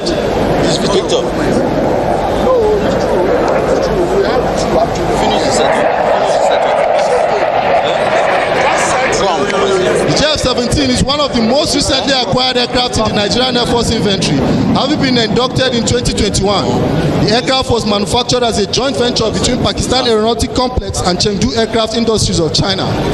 What? How? It's a 4.5 generation supersonic multi-role fighter aircraft possessing excellent air-to-air and air-to-surface capabilities. Yes. The aircraft is now setting up to perform victory rolls overhead this arena. Okay. Good. Check. Yes. Better. Yeah. And roll. The graceful execution of the victory roll is the thunder salutation to our special guest of honor and this distinguished audience as it departs. May I humbly request you give a round of applause for that thunderous display by the Thunder Rider, keeping guard over our airspace. The display by the Thunder draws a curtain on the aerial display segments. We appreciate the effort of our indefatigable engineers and technicians who work tirelessly to ensure that our machines are airworthy, as well as the air traffic controllers who manage the airspace and ensure our deconfliction. On behalf of the Aerial Display Committee Chairman, Group Captain MB Mwazu, I thank you very much for your attention. God bless the Federal Republic of Nigeria. I shall now hand over the mic back to Captain Abakwa. Thank you very much, Group Captain MK Nanle, for a very brilliant commentary on the air display by the Nigeria Air Force. Distinguished guests, ladies and gentlemen, please may we appreciate Group Captain MK Nanle once more for a very wonderful commentary on the air display. Thank you. Distinguished guests, ladies and gentlemen, at the end of the air display by the Nigeria Air Force, we shall be witnessing next the cultural troop display by the National Cultural Troop of Nigeria. Okay. Over to you. At this point, may I once again hand over the microphone to my co-compare Flight Lieutenant Festus Ezenyi to guide us through the cultural display. Thank you very much, Captain Anebi Ababa. Distinguished guests, ladies and gentlemen, about to witness a performance by the Adila Dance Acrobatics. That's the Hackman coming up to set Nigeria, we are the giants of Africa. This is our home. East, North, South, West, join together for a better Nigeria. Nigeria, this is our home. This is our land. This is our nation. Nigeria, this is our motherland. This is our country. Check over this country. It is ours. It is ours. That is the Hackman of Adila Dance Acrobatics, setting the tone for the performance. In a very short while, you're going to witness exceptionally beautiful and entertaining performance. The Adila Dance Acrobatics is a world-renowned group in the heart of Nigeria. Land of infrastructure. With an exceptionally beautiful and entertaining performance, the Adila Acrobatics digital identity graced the Independence Parade 2020, 2021, and the Democracy Day Parade of 2022.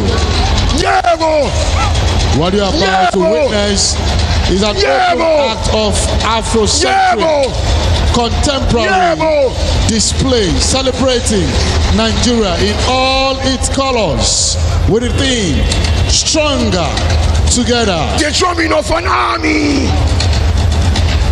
The colors of the fabrics symbolize the Nigerian flag and colors of the tribes from the 6 geopolitical zones. This is my motherland.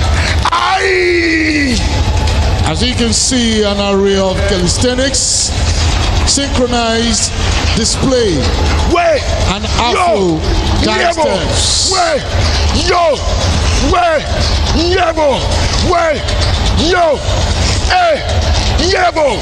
I hope it's been on with the you left tonight. and right side of the I hope it's been with you tonight. This is the dawn of a new era. See artists performing This is the dawn of a new era. painting. While we await to see the magic they're about to perform.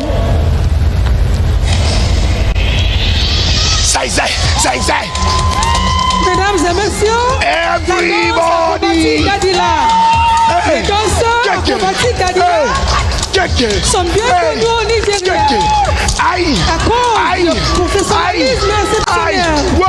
Ils sont été invités pour les parades militaires 2021 et pour la célébration de la journée de la démocratie en 2022. Vous verrez une animation afrocentrique contemporaine pour célébrer le Nigeria avec le thème Mieux d'être ensemble. Les couleurs symbolisent le drapeau du Nigeria et les différentes couleurs des tribus de 6 régions géopolitiques du Nigeria. Ce que vous remarquez là, c'est une combinaison des calistheniques, des animations bien synchronisées et des danses africaines. Une performance fantastique à gauche, à droite, c'est des artistes qui démontrent l'émergence d'un nouveau Nigeria. C'est bien d'être ensemble.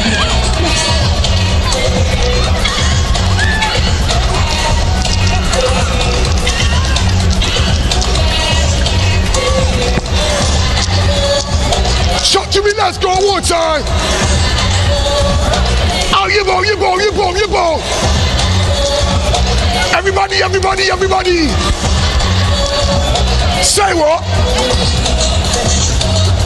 Say, wait, hey, say, everybody now.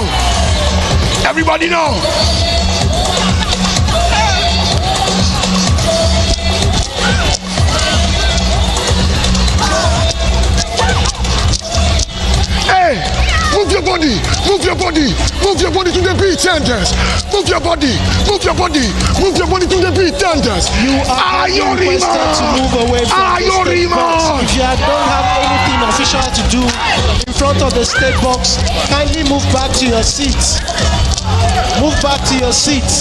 It's good now. There's nothing wrong with it. Come and check. Go back now. No, I'm back. It's okay. Hey! It's okay, man. Hey! This one is okay. This one. Hey!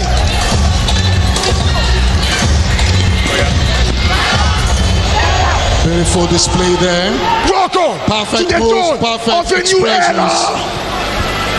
A perfect performance. Please, let's put our hands together for Adila Dance Acrobatics. Welcome to the dawn of a new era. Fantastic. Welcome to our home. Be with you. Make some noise. Merci. Les Now coming up on acrobatiques stage. d'Adila. Coming up on stage is the national troupe, cultural troupe of Nigeria, performing a dance drama, Better Together.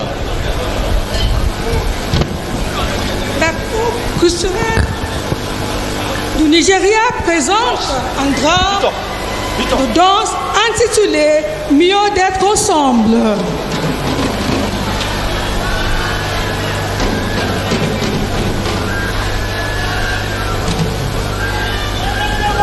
The drama you're about to watch, it's a word king of the Nigerian situation. Right now in the society of Wazobia, it is a season of harvests. The citizens have gathered in the city center. As you can see, the farmers are about to till the soil so as to plant their seed for the farming season.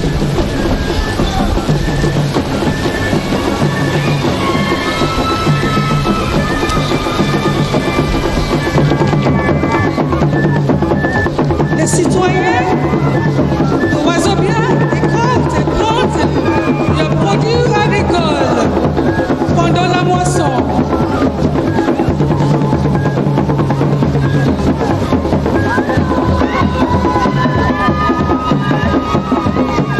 As you can see, they are tilling the soil.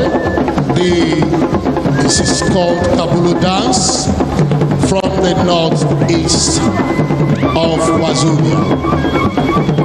Il s'agit toujours des danseurs de Kabulu du nord-est du Nigeria. After tilling the soil, by the men, the women are now planting their crops.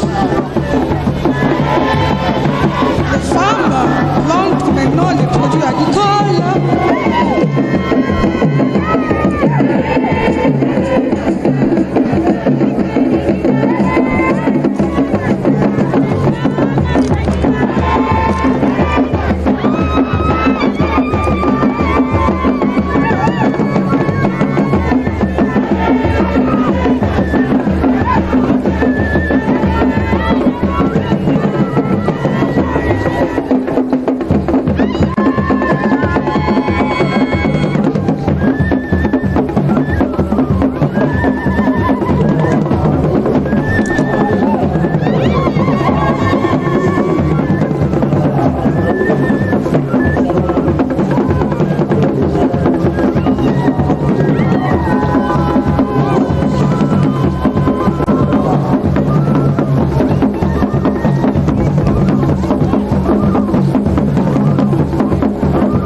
A celebration of the harvest by each of the dance group representing a zone in Wazobia. First group to perform in the celebration of the harvest are the Maliki dancers performing the popular Maliki dance from Borno representing the northeast. Maintenant, ensuite, c'est la danse de Maliki qui est populaire parmi les gens de Borno, de la région du nord-est du Nigeria. C'est la saison de la moisson.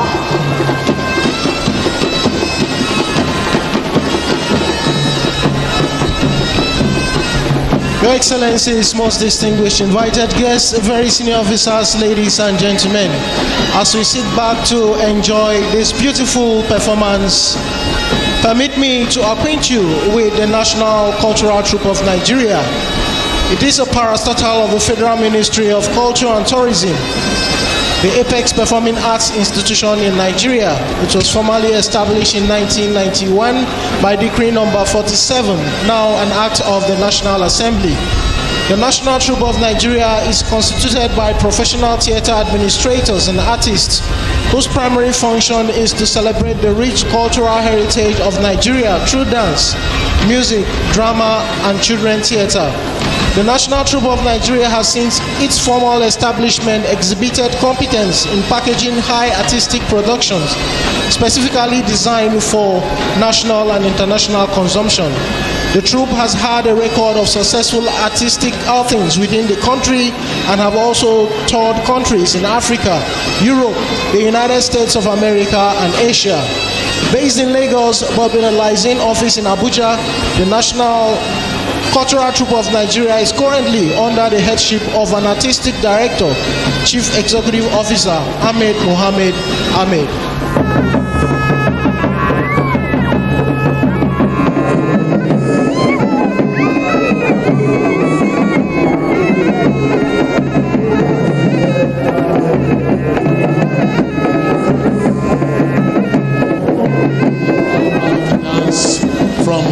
State representing the Northeast. It may interest you to know that His Excellency Vice President Kashim Shettima is from this region of the country. Ensuite, la danse Maliki, qui est très populaire parmi les gens de Borno, de la région du nord-est du Nigeria. Il faut bien noter que le vice-président, son Excellence, la République fédérale du Nigeria, Kashim Shettima, JCON, est de cette région. Thank you very much, Maliki dancers. Right now we have on the parade ground the Ikorode, Ode, and Unkwa Umuabo, representing Southeast.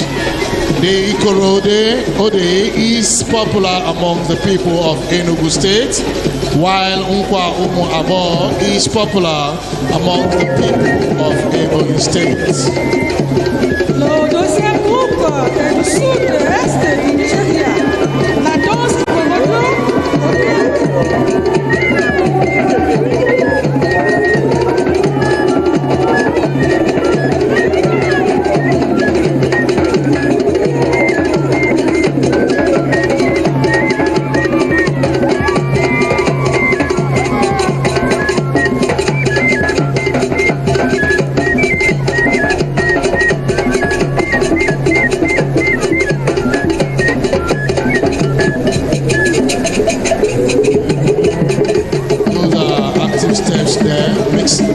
with some acrobatics.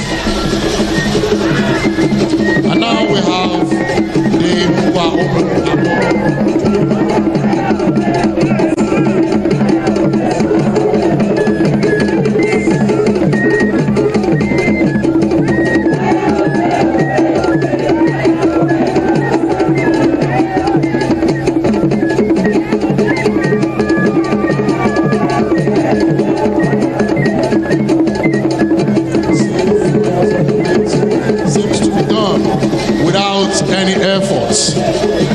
il y a vraiment une harmonie excellente.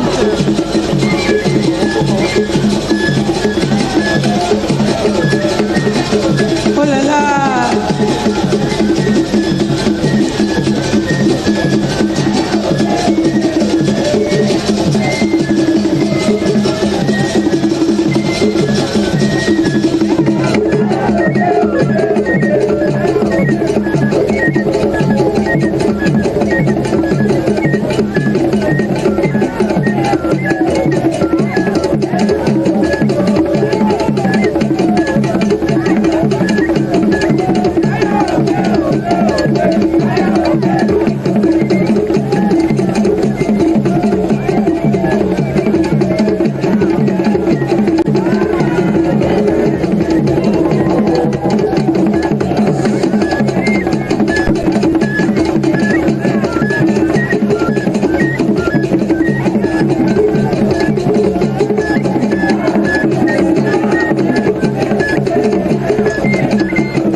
Citizens from the south-south zone of Wazobia with young dance, a very popular celebrative dance.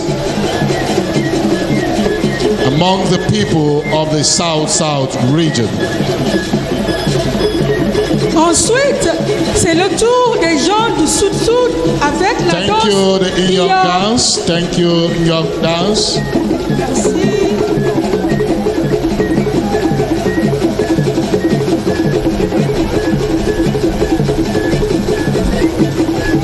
Let's welcome.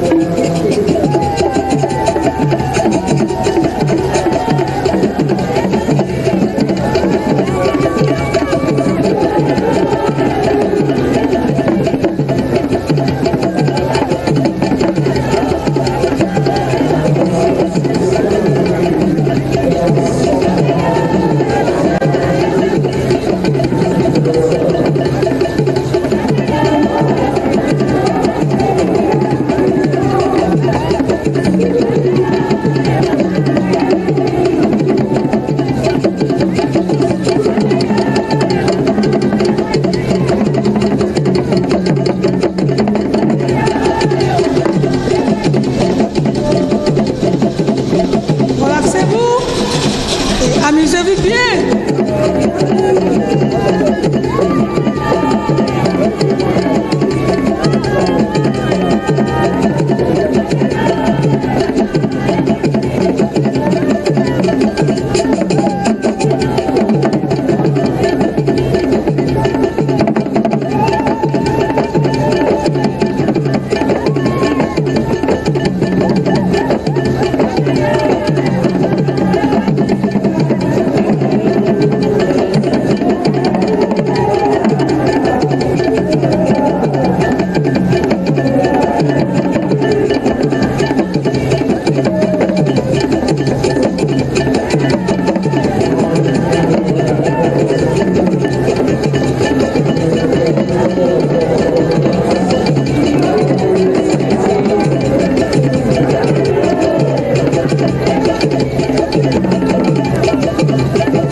Of celebration that is popular amongst the Baggy people of Federal Capital Territory, Nasarawa and Niger States.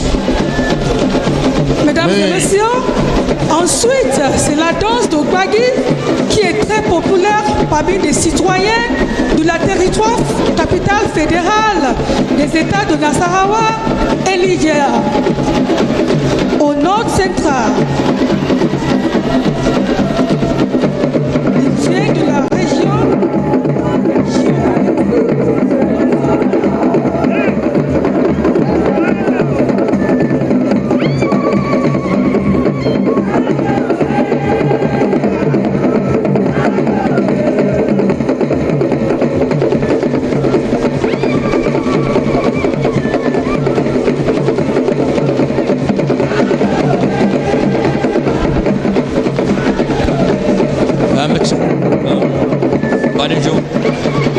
Chers amis, nous sommes toujours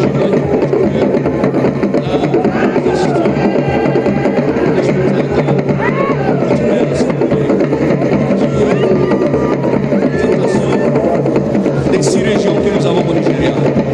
Ceux qui sont en train de présenter sont les attachements d'Abuja. On les trouve non seulement à Abuja, mais aussi à l'État du Niger. Ils dansent ensemble dans les tubes de Wadi.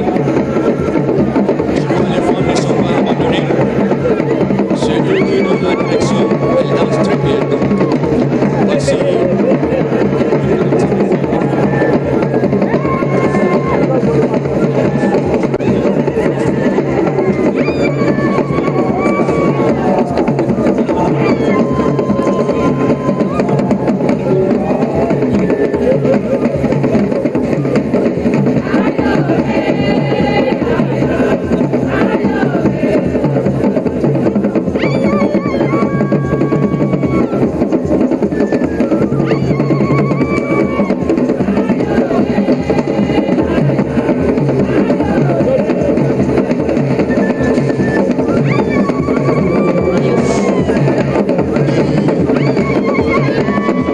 dancers. We appreciate you. Beautiful performance there. Next to come on stage is the Yengbe Akwekwe dance, coming up from the southwest of Wazobia. The Yengbe Akwekwe dance is popular among the people of Lagos and Ogun states.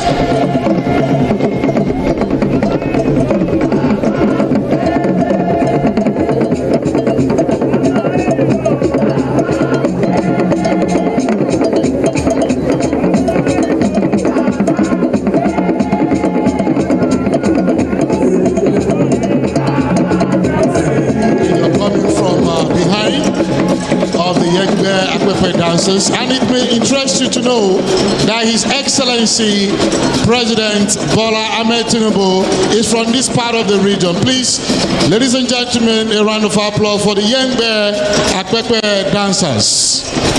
Ensuite, c'est la danse de Yengbe Akwekwe présentée par les gens du sud-ouest du Nigeria, c'est-à-dire du Latin, Togo et du Lagos. Ça peut vous intéresser pour son excellence, le président Bola Ahmed Tinubu.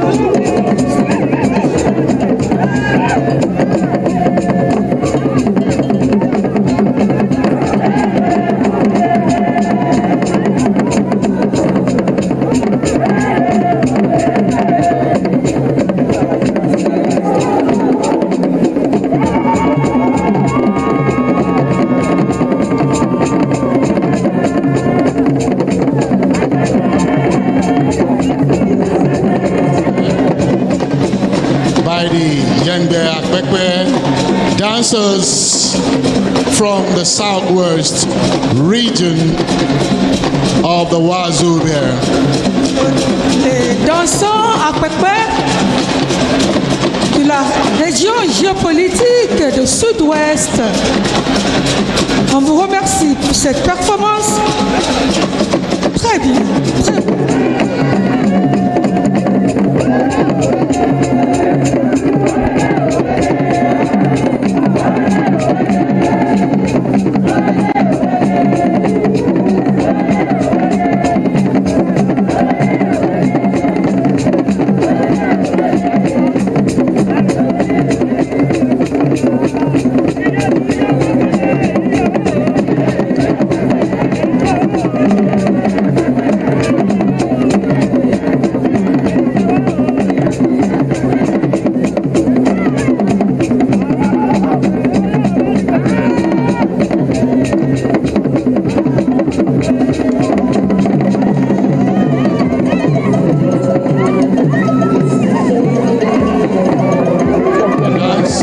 As the people were enjoying themselves, there is a commotion in the society.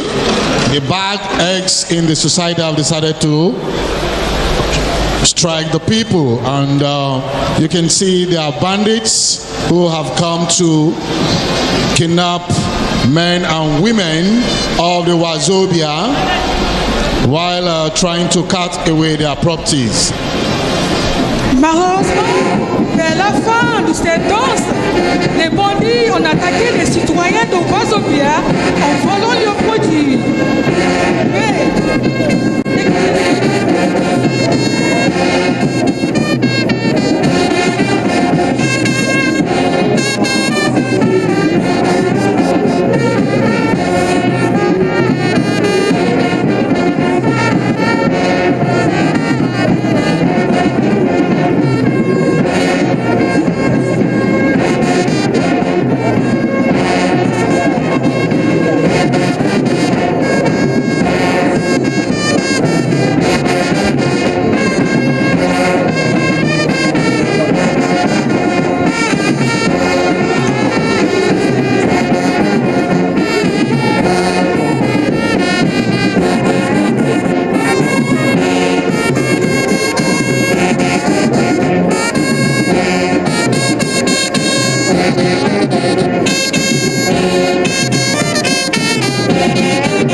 Des bandits ont été arrêtés par les militaires. Vous voyez là? Les bandits capitulent. With the help of the security agencies, the bandits will be reunited and reintegrated into the society. Ils sont réintégrés. As you can see, dans la société, comme vous voyez, their guns. Et les citoyens dansent ensemble en réjouissant à cause de la victoire. And together they do a unity dance, the unity dance that is going to end with an N formation signifying one Nigeria. Ils sont réintégrés dans la société et les citoyens dansent la danse d'unité. Ils forment l'alphabet N. And at the end, you're going to do, thank you, President Mohamed Buhari. Welcome, President Asiwaju Bola Ahmed Tinubu. And thank you to the Nigerian security agencies. Please, a round of applause for this performance. It's a wonderful one. N qui signifie un Nigeria unifié. Vous remarquez que les trois dansants sont là. Distinguished guests, ladies and gentlemen, the dance drama you just watched is a microcosm of the Nigerian situation, just like every other country. Yes, we may have our security challenges, but the good news is that the armed forces of Nigeria, in joint operations with other security agencies, is winning the war. Please, let's put our hands together for this wonderful performance. Thank you very much.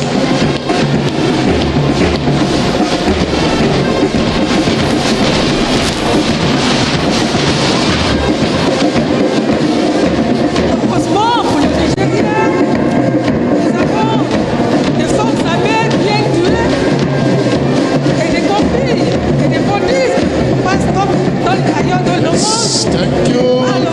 Nous avons des forces bien douées et capables de résoudre ces problèmes.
tiny performance there.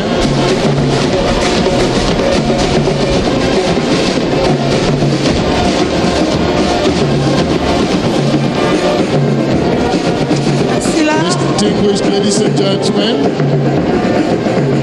at this point, may I hand over to Captain Godfrey Abakwa.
Consistent des experts dans le domaine du théâtre.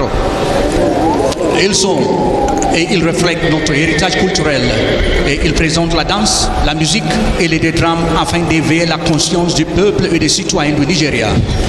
Ils ont représenté le pays aux États-Unis, en Europe, en Asie. Ils sont basés à Lagos avec Mohamed Ahmed comme directeur. Merci beaucoup.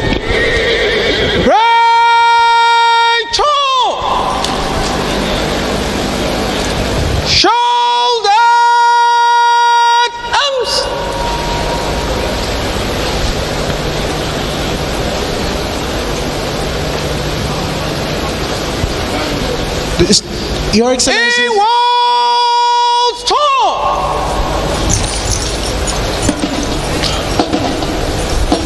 Your Excellencies, most distinguished invited guests, ladies and gentlemen, at the end of that very beautiful performance by the National Cultural Troops of Nigeria and the Adila Cultural Troop, what we shall be witnessing next is the advance in review order.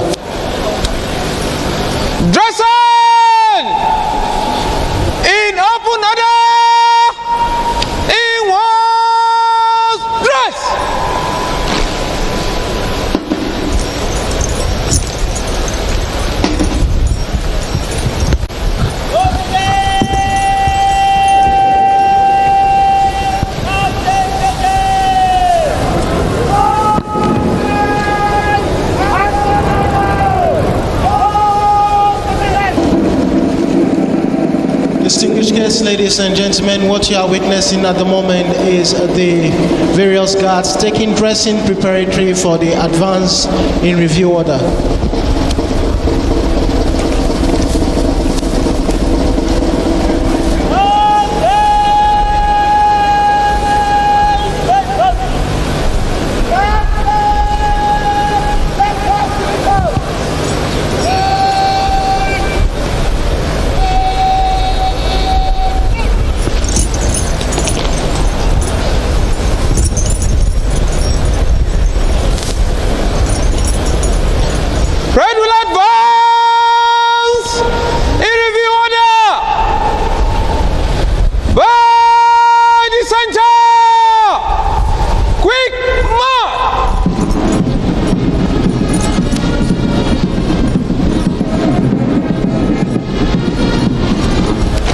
Beautiful. Please a round of applause for that beautiful halting at the end of the advance in review order. Thank you.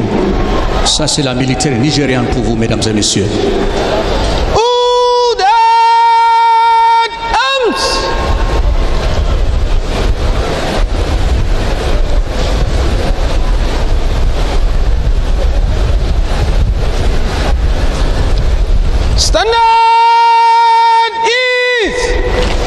Your Excellencies, most distinguished invited guests, very senior officers, ladies and gentlemen, at the end of the advance in review order, next on our program is the inauguration address by His Excellency, President Bola Ahmed Tinubu, GCFR. May I most respectfully request the Commander Gas Brigade to invite the President for his inaugural address. The Commander, sir. Mesdames et messieurs, c'est le moment de allocution présidentielle. Et voilà, nous allons le privilège d'écouter notre nouveau président, son Excellence Bola Ahmed Tinubu, qui va nous adresser bientôt. Merci beaucoup.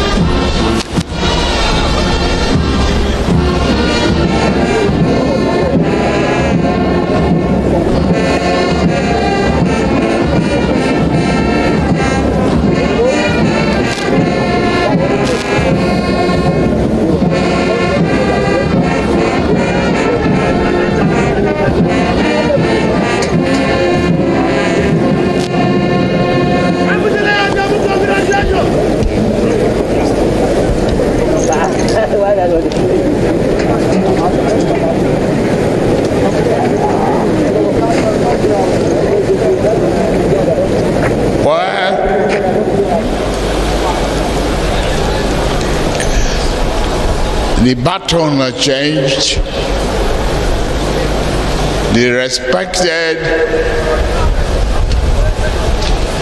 highly commendable President and former President of Nigeria departed for his home base. My regards to him.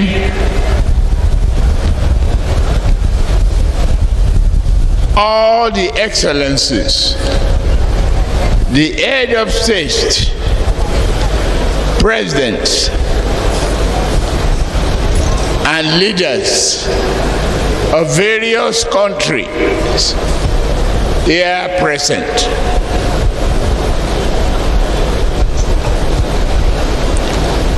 Former head of state,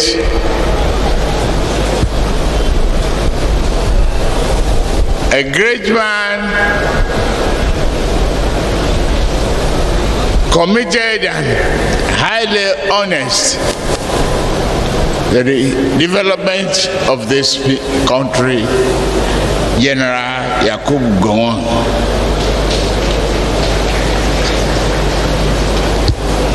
My dear wife, the new First Lady, Oluremi Tinubu.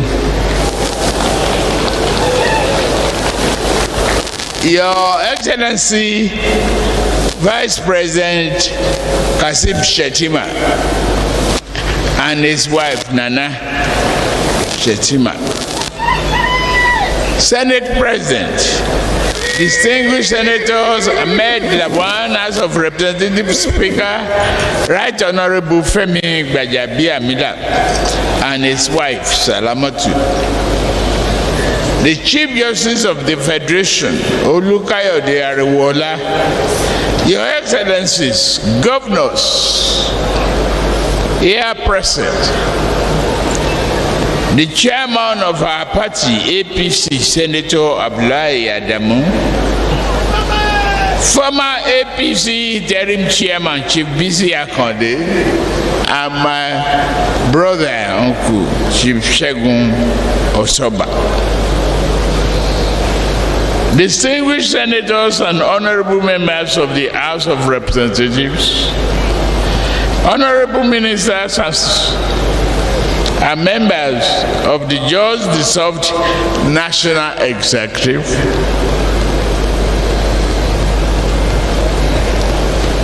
members of diplomatic corps, the royal fathers,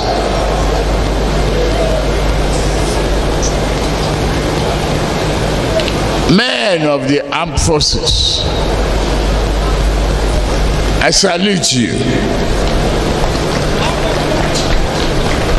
for your sacrifices and the supreme sacrifices you've made for this country, for the men and women. We thank you. And we thank you the way today is going well.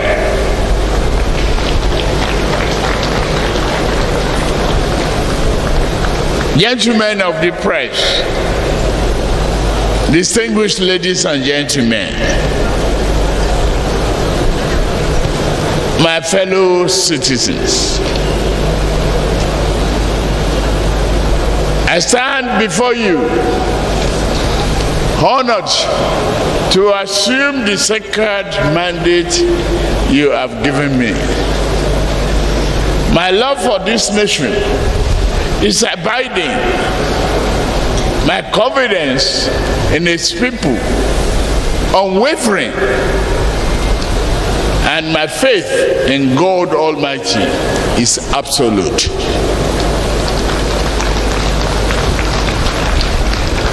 I know that His hand shall provide the needed moral strength and clarity of purpose in those instances when even it seems to have reached the limit of human capacity. Distinguished ladies and gentlemen, this day is bold and majestic, yet bright and full of spirit, as is our precious nation. As a nation, we have long ago decided to march beyond the dimness of night into open day of renewed national hope.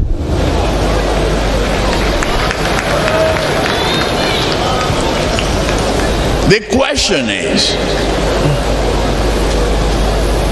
and we must now ask ourselves, is whether to remain faithful to the work inherent in the building of a better society, or retreat into the shadows of our unmet potential.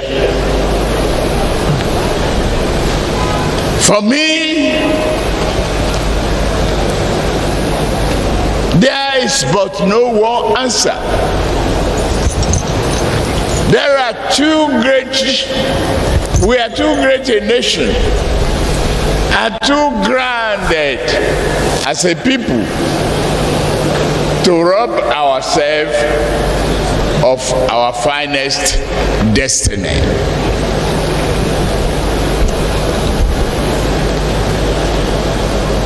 The nation's journey has been shaped by the prayers of our founding fathers and other millions, and the collective sacrifices of us all.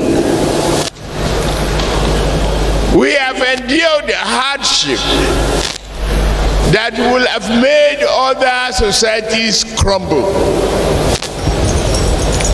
We have shouldered the heavy burden to arrive at this sublime moment where the prospect of a better future merges with our improved capacity to create that future. To the surprise of many, but not to ourselves, we have more firmly established this land as a democracy in both word and deed. The peaceful transition from one government to another now is our political tradition. This handover symbolizes our trust in God, our enduring faith in representative governance and our belief in our ability to reshape this nation into its society it was always meant to be.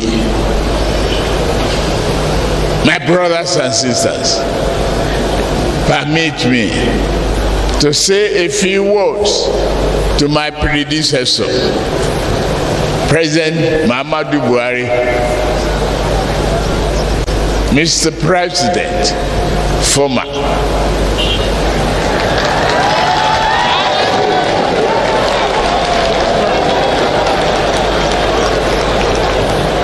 You have been an honest, patriotic leader who has done his best for the nation you love.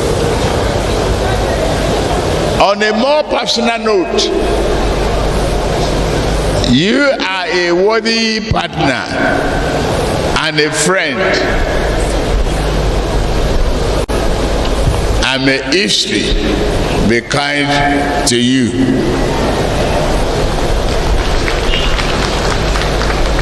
For many years, Nigeria's critics have trafficked that the rumor that our nation will break up, even perish.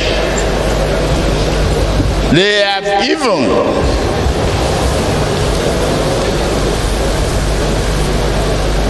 redesigned the maps. Yet we are here. We have stumbled at times, but resilience and diversity have kept us going, and we will keep going. Our body may make us bend at times, but it shall never break us. Instead, we stand forth as Africa's most populous nation and as the best, hope, and strongest champion of the black race.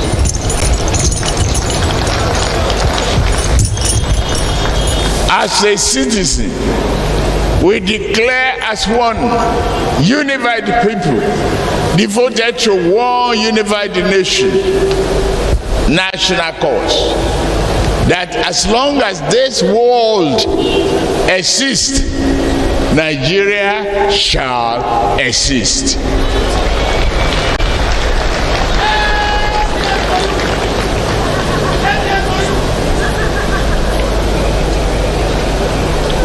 Take me back to the old man sitting back there, General Yakubu Gowon.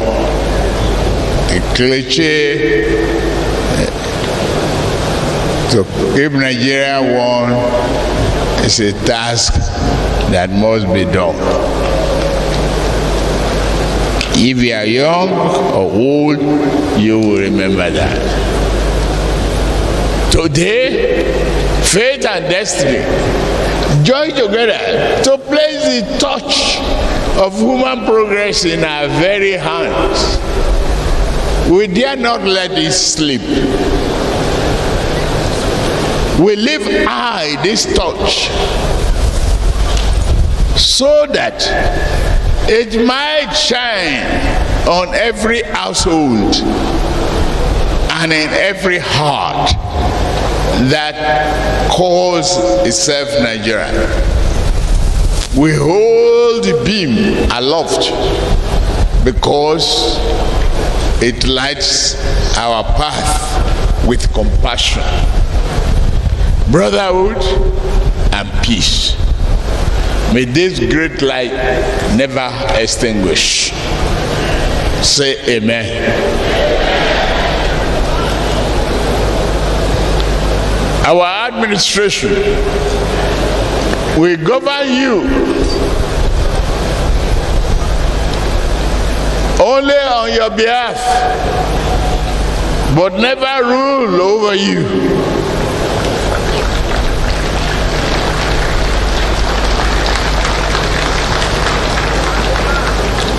We shall consult and dialogue, but never dictate.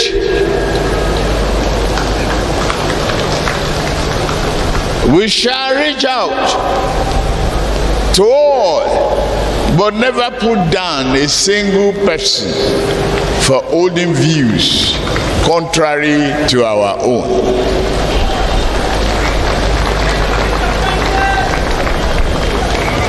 We are here to further mend and heal this nation, not tear and injure it. In this way, may I offer a few comments regarding the election that brought us here today to this junction. Yes, it was a hard-fought contest and was also fairly won. Since the advent of the Fourth Republic, Nigeria has not had an election of a better quality. I say so.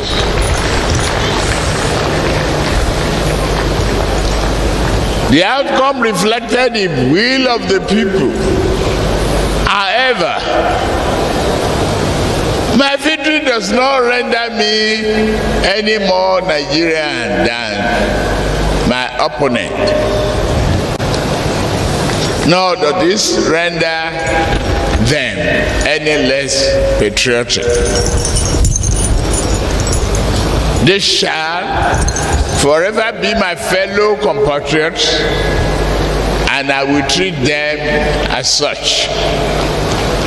They represent important constituencies and concerns that wisdom dare not ignore. Some have taken their concerns to court, seeking legal redress. That is their right, and I fully defend that exercise of this right. This is the essence of the rule of law. Over decades ago, our founding fathers bravely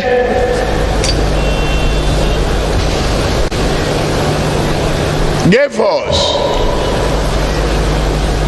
this country to place Nigeria on the map of an independent nation. We must never allow the labor of those who came before us to wither in vain, but to blossom and bring forth a better reality. Let us take the next great step. The journey they began and believed in. Today, let us commit ourselves to placing Nigeria in our hearts as the indispensable home for each and every one of us, regardless of creed, ethnicity, or place of birth. To my supporters, I thank you. To who did vote for me, I thank you as well. I extend my hand across the political divide. I ask you to grasp the national affinity and brotherhood. For me, political coloration has faded away. All I see here are Nigerians.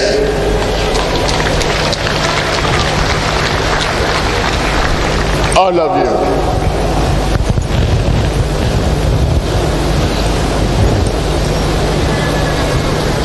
May we uphold this fitting and excellent notion as a new Nigeria idea. My fellow citizens, Nigeria ideal, which I speak of, is more than just an improvement in economic and statistics. These things are important, but they can never convey the fullness of our story. Our mission is to improve our ways of life in a manner that nurtures our humanity, encourages compassion towards one another, and duly reward our collective effort to social ills that seek to divide us. Our Constitution gave us a nation on paper.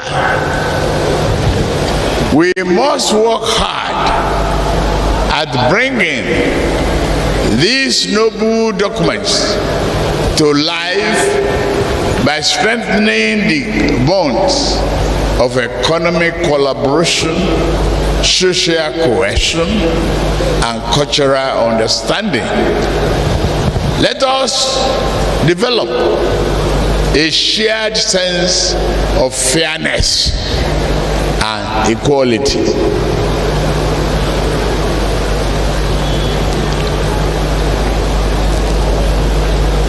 South must not only seek good for itself, but must understand that its interests are served when goods come to the north. North must not see the south likewise. Whether from the winding creeks of Niger Delta, the fastness of northern savannah, the boardroom of Lagos, the building bustling capital of Abuja, as busy market of Onitsha. You are all my people. As your president, I shall serve you with prejudice towards none, but compassion and amity towards all.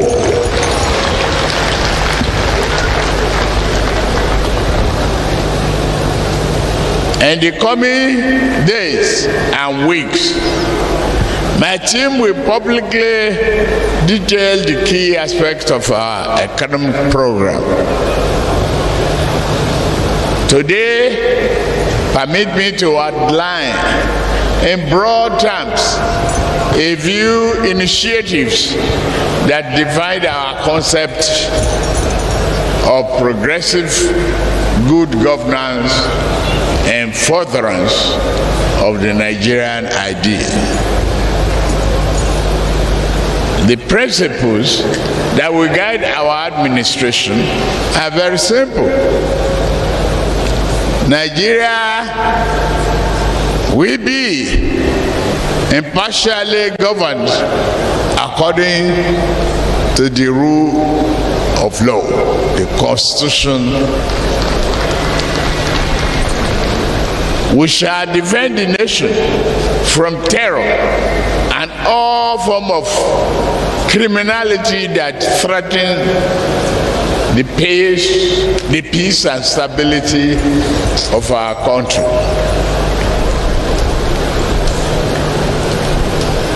We shall remodel our economy to bring our growth and develop the GDP much better, achieve the GDP much better than we have today. I assure you.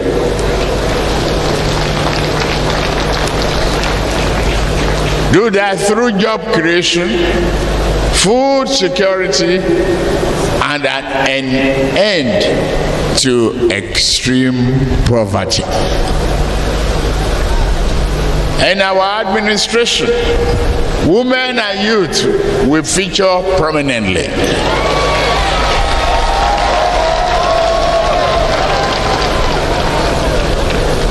Our government will continue to take proactive steps, such as championing a credit culture, to discourage corruption while strengthening the effectiveness and efficiency of the various anti-corruption agencies. It has to be a continued work in progress. Security shall be top priority of our administration, because neither prosperity nor justice can prevail amid insecurity and violence. To effectively tackle this, we shall reform both our security doctrine and its architecture. We shall invest more in our security personnel, and it means more than an increase in number. We shall provide better training, equipment, pay, and firepower. Why people just coming? On the economy, we target a GDP not less than 6% growth.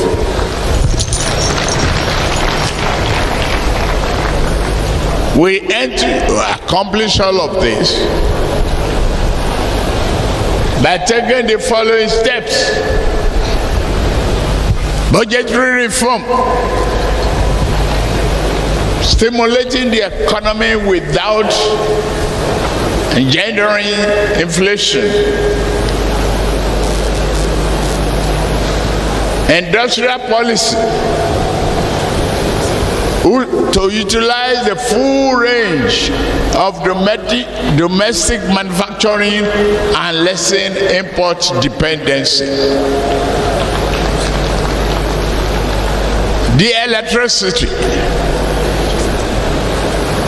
will become more accessible and affordable to businesses and homes alike. Power generation should nearly double, and transmission and distribution network must improve significantly.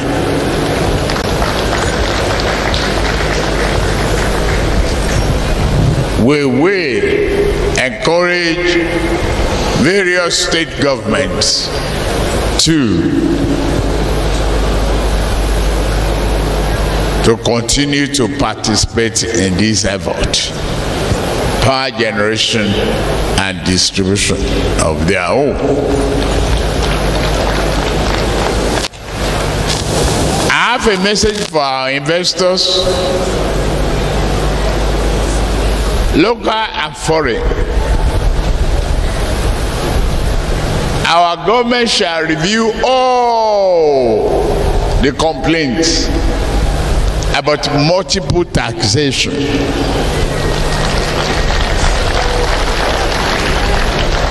and review various anti-investment inhibitions. We shall ensure that investors and foreign businesses repatriate their hard-earned dividend and profits home.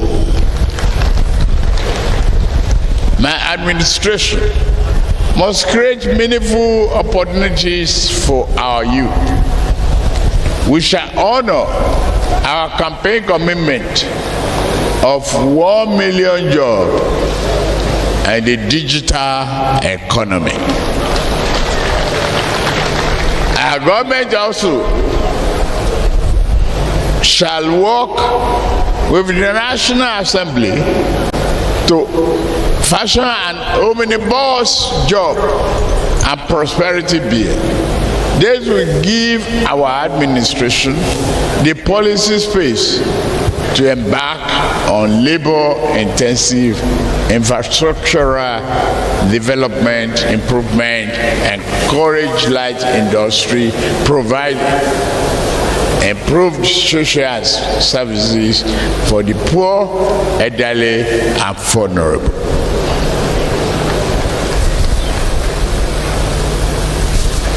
On agriculture, rural incomes shall be secured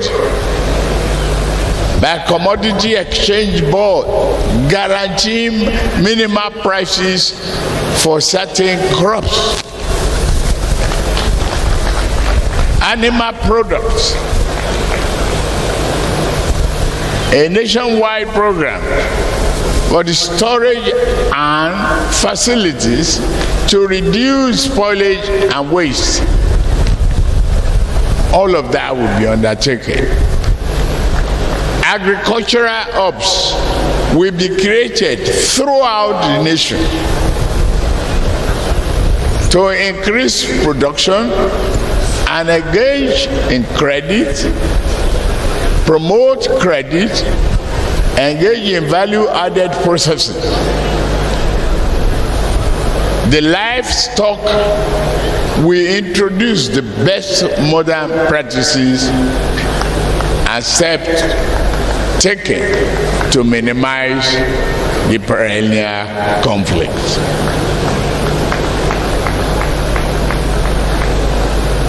Through this, food will be made more abundant, yet less costly. Farmers shall earn more while the average Nigerians pay less. On infrastructure,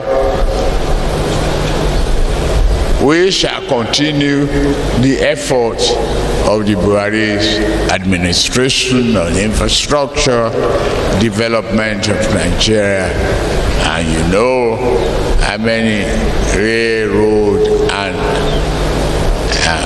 water infrastructure are required. On fuel subsidy, unfortunately, the budget that I've glimpsed before I assume office and what I've heard is that no provision is there for fuel subsidy. So fuel subsidy is gone.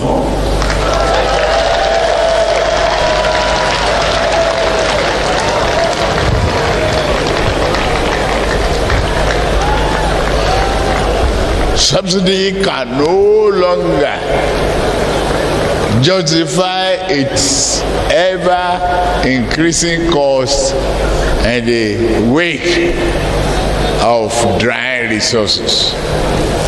We shall instead rechannel whatever so-called to fund into better investment in public infrastructure, education, healthcare, and jobs that will materially improve the lives of our people. Monetary policy. Though house cleaning, thorough house cleaning, is necessary. The central bank must work towards a unified exchange rate.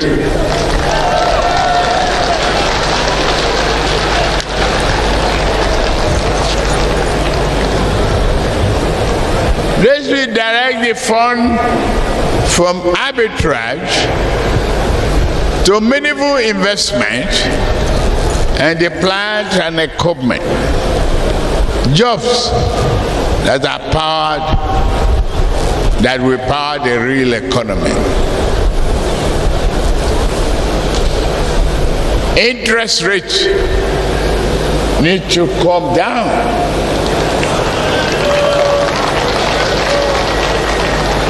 Currently too high. Anti-people, anti-business. We have to work on all of those. To me, I know I've taken you through a winding time, a long time today. I will end this speech by assuring you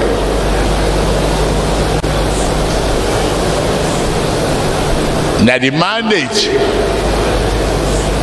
you have given me is not misplaced. The confidence is there. Hope is back for Nigeria. Just let us be united. Thank you. God bless Nigeria. God bless Federal Republic of Ghana.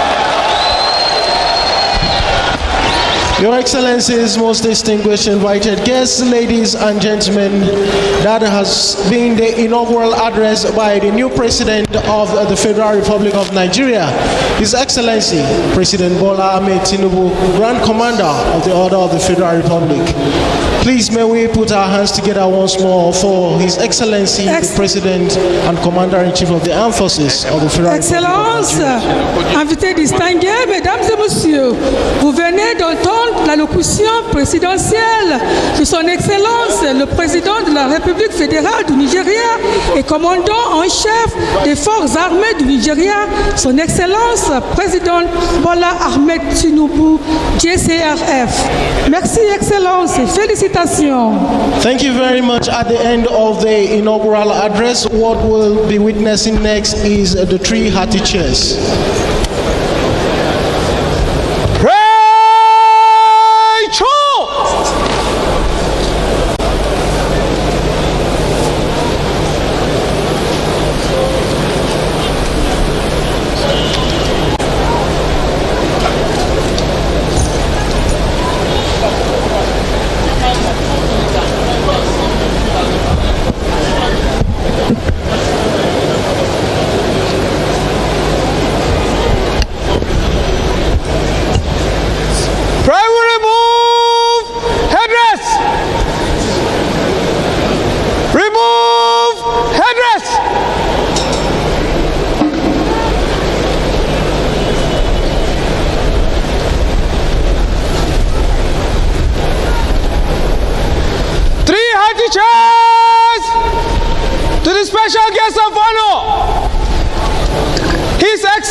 Excellencies, distinguished guests, ladies and gentlemen, please may we all rise for the 21-gun salute.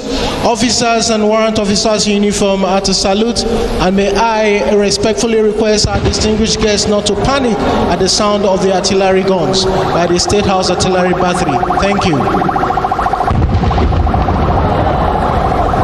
Mesdames et messieurs, n'ayez pas peur s'il vous plaît.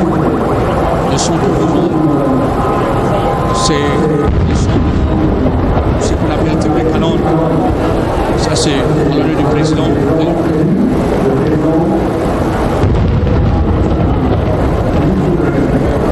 Merci, n'ayez pas peur s'il vous plaît.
At the end of the national anthem, the parade commander will now ride to take permission from the special guest of honor to march off the colors and the rest of the parade.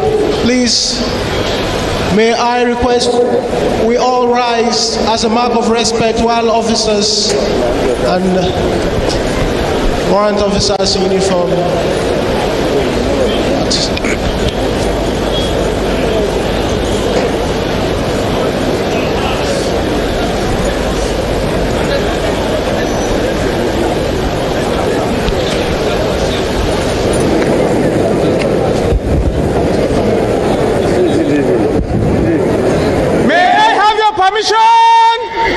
To march off the colors and rest of the parade, Your Excellency. presidential permission has been sought and graciously granted there by His Excellency, the special guest of honor, which brings us to the end of today's unique and historic occasion, which is the swearing-in ceremony of the President and Commander-in-Chief of the Armed Forces of the Federal Republic of Nigeria. On behalf of the Central Organizing Planning Committee, members of the Nigerian Armed Forces, the Nigeria Police, we appreciate the special guest of honor and other invited guests for being with us to mark this historic occasion, which is the inauguration and swearing-in ceremony of the President and Commander-in-Chief of the Armed Forces of the Federal Republic of Nigeria. Your compares have been Captain Godfrey Anebi Abakpa, the Assistant Director, Army Public Relations Gas Brigade, Flight Lieutenant Festus Ezenyi of the Nigeria Air Force, Lieutenant Odunayo Lokodana of Gas Brigade Nigerian Army, and the French interpreters have been Mrs. Olubumi Badejo and Mr. Mohamed Tijani. We say goodbye. We thank you for coming. Thank you very much, and God bless.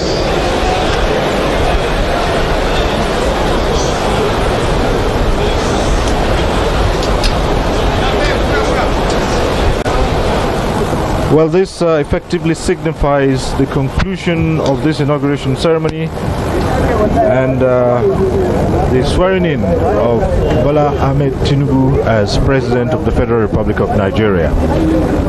As it is popularly said, the old... Welcome back. If you're just joining us, it's been a long train today. The boat set sail at 8 a.m. where we brought you the full bouquet and compliments of the Daybreak program, and then we signed off to the Eagle Square, where the biggest event on the African soil had just taken place. The 16th president of the Federal Republic of Nigeria just took it out of office, and we have with us the brand new president, if you like, of the Federal Republic of Nigeria, the 6th civilian president-elect, the 16th in the series since our independence, President Bola Ahmed Tinubu, officially. You're hearing that from me. What an occasion, right. Sunday. And he said a lot of things have gone on in the Eagle Square, quite some of them historical and memorial. We saw cultural troops from across the geopolitical zones, the Atulugu, the special dance from the native Borno. I wonder if you still know how to... I actually do. I have a few moves. One of those days we will have you demonstrate it in the studio. No problem at all. And all of the ceremonial event from our military, or rather from the Nigerian Armed Forces. We saw the air display for the first time. I was seeing the Super Tucano, not in the War Theatre, but a display at the Eagle Square. And we have an avalanche of world leaders who also witnessed this live. We also saw the departure of the former president. What an irony. Yeah, it was a sad moment there, sad I think. Moment, leaving for his native Dora, leaving the stage properly for the president, the newest president. We now have joining us in the studio Mr. Mujid Dairu, who is a friend of yours, incidentally, who is a columnist with the Daily Sun newspaper, and also joining him is Robinson Okeke from Luxtara's Leadership Foundation in Abuja. Gentlemen, you're welcome. Thank you very much. So just before you ask the question, I just want to know your thoughts, because there was a lot of excitement, at the Eagle Square, and especially when the president actually took his oath of office. There were cheers, people clapping, and everything.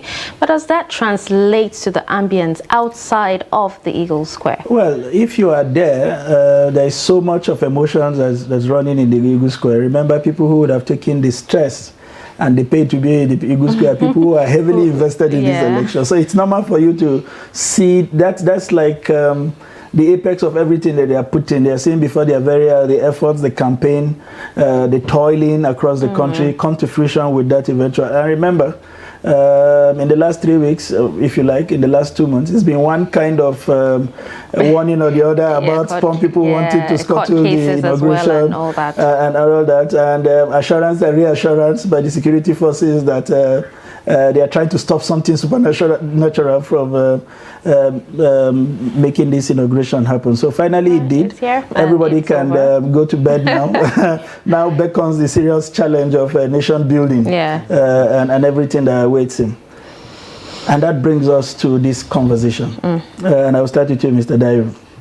You listened to the president's inaugural speech, which waited forever. Yes. I mean, we all have been waiting in the last 3.5 hours. Exactly. To get a feel of what directions are we going to be headed, different from how we have traveled in the last 8 years. He said quite a number of things. If we begin to drill down on them, we may not even, I mean, a 5-hour studio session may not be enough. Yes. What is the most striking of what the president has said in his inaugural speech, as far as you're concerned? Okay, the 2023 presidential election was, for me, and I'm sure for many Nigerians, the most consequential in the history of this country. Similarly, the inauguration address by President Ahmed Bola Tinubu, GCFR, can also be said to be the most consequential of such addresses in the history of this country. Yes. And if you are taking your time to study his manifesto, his renewed hope policy document, and if you had followed through some of the statements he's made during the campaign, and if you compare that with the speech he just delivered, I think what is most striking about it is the honesty of purpose that he just displayed. No matter how unpalatable some of the things he actually said he was going to do may have come across the letter of Nigerians. The honesty, the integrity of his manifesto has been reaffirmed by his boldness to take actions along the line he stated during the campaign. For example, he talked about subsidy removal, which must have come as a shock to a lot of Nigerians. And by the way, his other co-contestants, particularly the candidate of the PDP, former Vice President Atiku Abubakar, and the candidate of the Labour Party, similarly, Mr. Peter, similarly also pledged to remove subsidy. But sometimes one would have thought that because of the sensitivity of subsidy on petroleum, particularly as it pertains to Nigeria, you may have some level of political playing around when you assume position of presidency in order not to upset the apple cart. But what this man has just displayed, our new president, is that he means exactly what he said during the campaign. So he wasn't just playing to the gallery. He wasn't saying one thing and meaning something else. I may not agree with the idea of subsidy removal or the timing, but what I'm saying is he's bold enough to take actions, make statements, and indicate that he will take further action in line with exactly what the campaign is. It's a clear departure from what we saw in 2015 when there were denials of campaign documents, campaign promises. Even when most of those things were not directly said by him, but were contained in the document, because I took my time to bring through those documents. And I also think that for a Nigerian like me, my overall assessment of the speech or the address, despite my reservations about subsidy, which is a topic for another entire discussion, is that ordinarily in the media, newspaper columnists like us and commentators like my brother Robinson would have been setting an agenda for the incoming administration. What the president has just done is that he has set his own agenda for us to actually be discussing. And that is what an effective government is supposed to be all about. Being ahead of public conversation, so that when I go to the studio tomorrow or another day, I'll be discussing the merits and demerits of some of the things he's raised. He's raised very solid points. Like I said, everything this man has said today is in his manifesto. Particularly the credit line that he has promised to activate in order to solve corruption problem. For him, corruption problem is a matter of cause and effect. To him, it is what I've described several in some of my write-ups to us. Certain factors that are responsible for aggravating corruption. And I think I've identified that. And some of these things, these factors include insecurity, financial insecurity,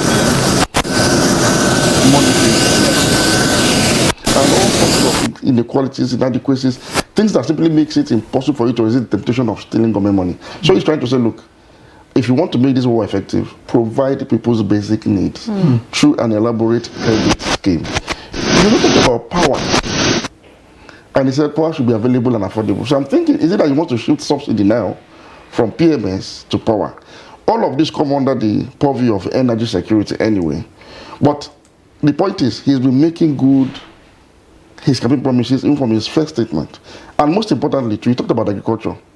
I watched his engagement in Mina when he met with agropreneurs from the northern part of the country.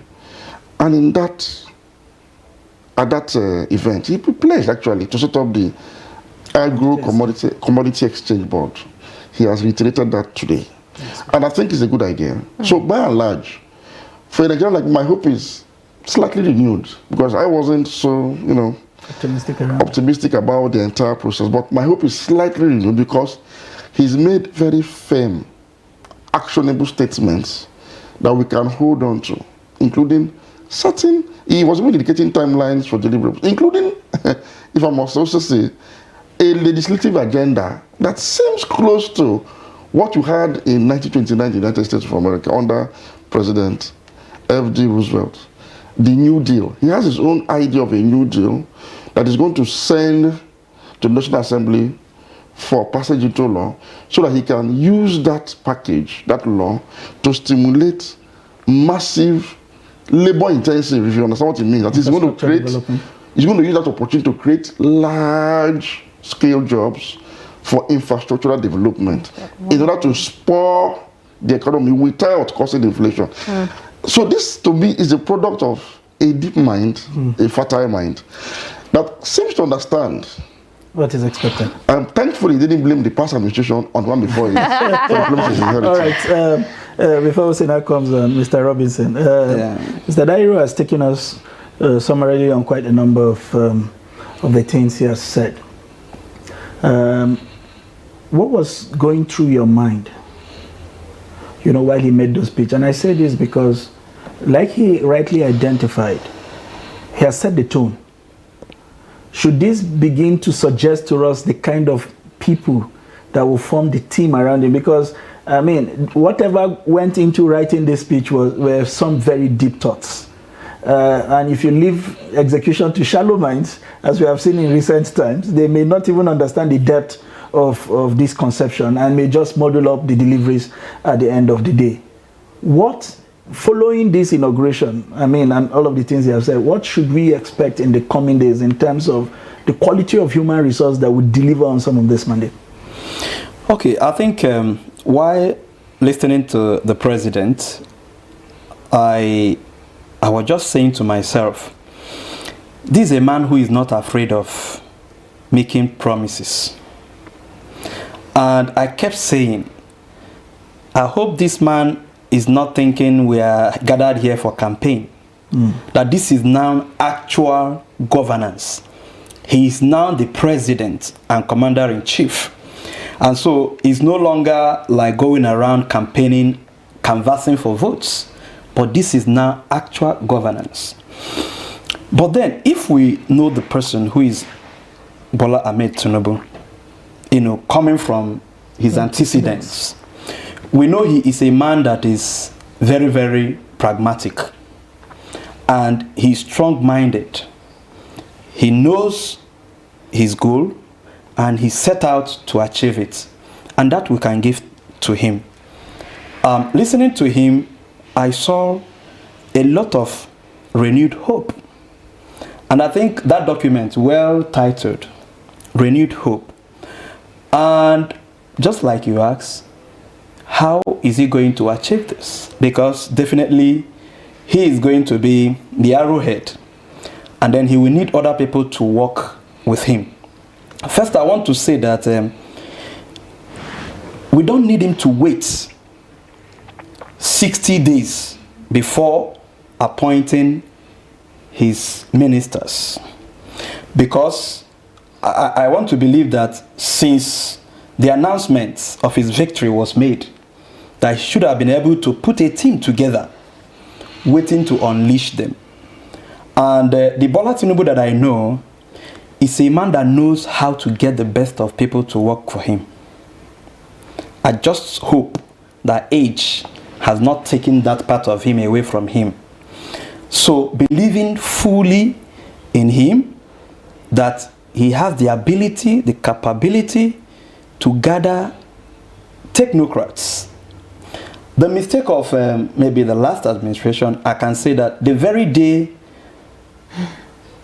President Muhammad Buhari, former, announced his cabinet members, Nigerians started screaming. From that day, we knew that these men cannot deliver. The change that was promised. So we look forward to a team of people to work with him that will be able to deliver on his campaign promises. Okay, so let's come back to you now. If you listen to his speech, the president actually talked or harped on unity, and he talked about strengthening unity. He even went as far as saying that he has nothing against his opponents who are actually taking him to court, saying it's their rights and everything. But we've actually heard talks like that, speeches like that in the past. Would we see like a revenge agenda against his opponents? Okay, Robinson talked about his antecedents, and because he is a Lagosian, he spent most of his formative years as a Lagos resident, and so he's a bona fide Lagosian. And I think he has an insight into this question if asked, and I'm sure you make a strong contribution. But let me say this. Going back, the same antecedents that we know of Bola Ahmed Tinubu, I think if there's one politician in this country, in recent history, that is very tolerant of opposition, that is very magnanimous, even in victory, that is not known to persecute his opponents, I think that politician is Ahmed Bola Tinubu. Lagos is the hub of opposition in Nigeria, against his person, against his candidacy, against his party. For example, he lost the ballot, even in Lagos. He lost in his polling units of residents. He lost in his local government area of residents. He lost in a case where he votes. And he lost the state to an opposition candidate. Yet, not a single building has been demolished in Lagos. Nobody has been arrested because of that. Rather, we've seen emissaries from Bola Ahmed Tinubu visiting his enemies, his opponents, like Body George, asking him to please come on board and that he's welcome, that he shouldn't go on exile. And this has been the consistent case in Lagos since 1999, that he has been the undisputed leader of the politics in Lagos. So I do not expect him to change from that. And if you look at his speech, it was very rich and reassuring when it comes to national unity. Bola Tinubu actually is a detribalized Nigerian. And he has a robust pan-Nigerian credential. And that was what earned him this victory that today he's celebrating. And I don't think he's going to change at this time. Or rather, let us also use that as an agenda setting suggestion for him to say, look, do not depart from that which you know which we know of you. Maybe if you maintain that which we know about you, and you continue along that path, probably Nigeria will be healed faster, there will be unity, and there will be prosperity. Because without national unity, you can't have any form of national security, national development, or prosperity for the citizens. So the imperatives of national unity is something that we can't overemphasize. And to give life to that will be not to marginalize any section of the country on the basis of their democratic choices. We want to see an inclusive government, one that is devoid of sectionalism, nepotism, tribalism, religious bigotry, and all sorts of divisive tendencies. And I trust that he can do that, because he did the same thing in Lagos when it wasn't even very fashionable to include Nigerians of other ethnicities in his cabinet. He did it in Lagos. So we're expecting him to do even more at the center, as he has just pledged. Okay. Mr. Robinson, do you have more to say on that? Yeah, I think it will be a disservice even to his own government to attempt to exclude any part of this country, from the table of decision, because our diversity brings richness, and once you exclude a part of us, you are running on your own. So Bola Ahmed Tinubu, our president, I happen to be in Lagos, okay? Of course, I grew up in Lagos. So I know when he was elected governor of Lagos State, I was there throughout his tenure as a governor.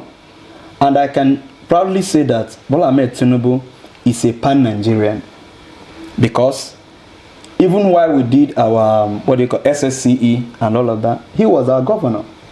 And from the state purse, he paid for every child in Lagos State to write SSCE. Not submit me the names of people from my place. For everybody. All he cared about was bring the lists you have from your school. Bring the list you have from your school. How many are they? How much is it? And the state paid for everybody. Not just 1 year. I mean, it was a normal thing for him. And so we all have this sense of belonging to Lagos State. And we all saw ourselves as Lagosians. Even today, I still refer to myself as a Lagosian because that's where I grew up. And so I benefited a lot from his administration. And even the place where I grew up, which happened to be an Igbo-dominated area, I know how over and over again he did the road because it is a waterlogged area. He did the road the first time. It got washed away by water. He did the second time. The same thing happened. That was the first time I saw a road constructed using, what do you call it? Interlocks. He used interlock to do the road. And that was a permanent solution. He didn't say, oh, this is an Igbo-dominated area. So I want to believe that, based on what he said, that he is going to do that. All right. To carry everybody along. All right, Dairo, I'm coming back to you again. As somebody who has a lot of interest in the economy and numbers, I kept listening because I wanted to, well, not because his background is in doubt. I mean, he was the treasurer of Mobile. Yes. That's the finest he can get. That's how good he can get as far as practicing his profession is concerned. So he has a good balance of the public and private sector experience. But I was waiting because every time we have leaders in this country, they seem to dwell more on the political side than the economic side, because it is with the economy that you can impact on every household and create a sense of belonging or a sense of nationhood. He spoke to exchange rates. He spoke to repatriation of dividends. He spoke to agricultural commodity board, even though we have them around, but we don't seem to patronize them, but they've been revived. He spoke to multiple taxation, which is one thing that is killing manufacturing. He spoke to devolution of power generation to states. Devolution and distribution, which is a conversation we have shied away from for too long because we claim they're in the exclusive reserve. And he spoke to connecting this country with road and rail infrastructure. If you were a private sector player, especially the manufacturing arm that has cried wolf, how would you receive, or rather, how would you describe what you have heard with regards to how you then begin to think about your own long-term plan as an industrialist in this country? It's a very important question you just asked. If I were to be an active industrialist or a player in the real sector of the economy, I would be a little bit left with cautious optimism. My optimism will be raised because it is clear that the person speaking to me as my president today is a businessman who understands how businesses work, who knows what it takes to make businesses to work. And you know, businesses are the building blocks of an economy. So I'll be optimistic, but I'll have some caution because the details will still need to be made available and the implementation plan. Yes, that reminds me, without cutting your short. Yes. He said in the coming weeks, my ministers will be detailing their plans on the economy, which sort of implies that he probably had drawn up a plan like a KPI for whoever will take over this. Which is part of the reasons why my optimism has been raised, but cautiously. Cautiously in the sense that we will now be discussing the alternatives to whatever he's bringing if we find them not so comfortable. And I'm looking forward to that robust conversation in this country where the finest of our brains will no longer be engaged in mundane conversations in the public arena, but competitive ideas on how to say, look, I think this is a good proposal, but I think I have a better idea. Now, on the issue of the harmonized exchange rate, It's a good proposition, but in harmonizing the exchange rate, are we going to have a devalued naira, or are we going to have the harmonization stay at the current value that is the official rate, or the black market rate, or even something of less value? These are the details we need to get sorted out, because whatever it takes, Nigeria economy can no longer take too much of devaluation of its national currency, because we're still an import-dependent economy. So something needs to be done in that direction. How do we make sure that in harmonizing the exchange rate, the naira does not devalue more than this?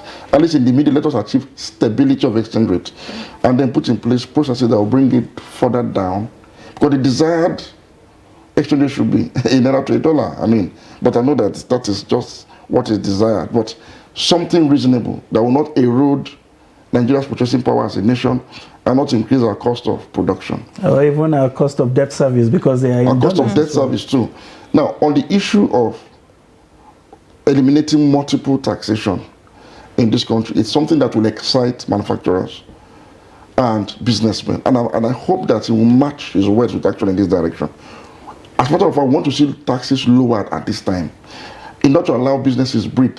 So if you cannot lower company income tax, please eliminate the other taxes that are in multiple forms that have added to the cost of production and made the use of doing business in Nigeria almost elusive.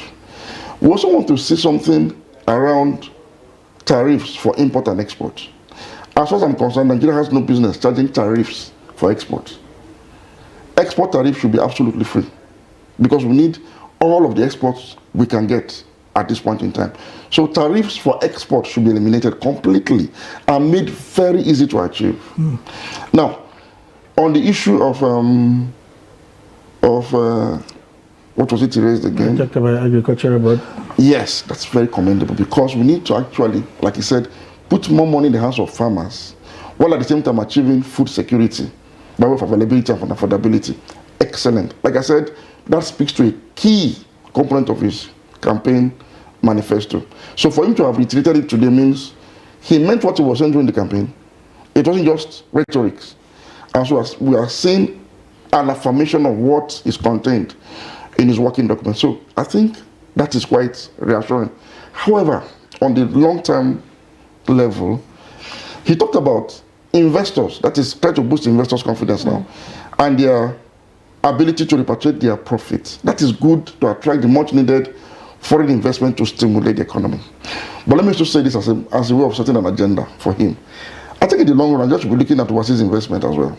We also need to retweak our foreign policy to make it less political and more economic, or to put it bluntly, make it more moralistic and make it more realistic, in order to also have a piece of the global resources through overseas direct investments from Nigeria, from where we can also repatriate foreign exchange back home, to Nigeria, just as our own the FDIs in Nigeria are repatriating back home, because FDIs are actually more profitable to the country of origin. That's right. Thank you very much, Mr. Robinson. I would like your closing thoughts. I understand that we are running out of time. What are your expectations? What is your message to Nigerians with regards to all this? How do we absorb this in terms of moderating expectations and allowing room for surprises? Yeah, I know. He said that expectations will set you up. And I think that's one of the challenges Nigerians have with the past administration. There was so much expectations, and then at a long run, it wasn't forthcoming as expected. So I want to ask Nigerians to, yes, let's keep hope alive. At the same time, let us be ready to change. Yeah. Because the truth remains that nation building is task for everybody. We must all make our own little contributions to make the holistic, to come true. Because if at your own level, you are not doing what you're supposed to do, then you are causing harm to the overall good that is expected in the country. Sunday, let's not also forget that he promised meaningful jobs for the youths as well, and he promised 1 million jobs the for the digital youth. ecosystem. Let's hope. Yes, we are going to. You can be sure here in the studio we would note all of this these promises, these deliverables, and we will continue to ring them in his ears so that come this time, in another 4 years, we'll be able to say of the things you mentioned, this is how far we have come and this is how much we need to go. Robinson has made the point that nation building is everybody's business. It's a connected chain. If he wants to, and we are not willing to move with him, we will become a dead weight and, of course, an obstacle in the wheel of progress. This is the much that we can bring to you. I hope that Dairo and Robinson had been able to provide deeper perspectives on some of the things he said. We will continue to x-ray those speeches, as Dairo has said, and I'm sure you can look forward to his column to provide more perspective. And Robinson, we would always find a way of bringing him back to the studio some other time to continue to drill down on some of these especially the specifics of how these deliverables will be brought to bear. It's been a wonderful time with you, and we want to thank you for allowing us access into your living room free of charge, always. And I hope we have brought you value this Monday morning, this wonderful day, 29th of May, 2023. I am Sunday Michael Ogu. Let's do this again tomorrow. And I'm Darshan Husseina Usman. Have a wonderful day.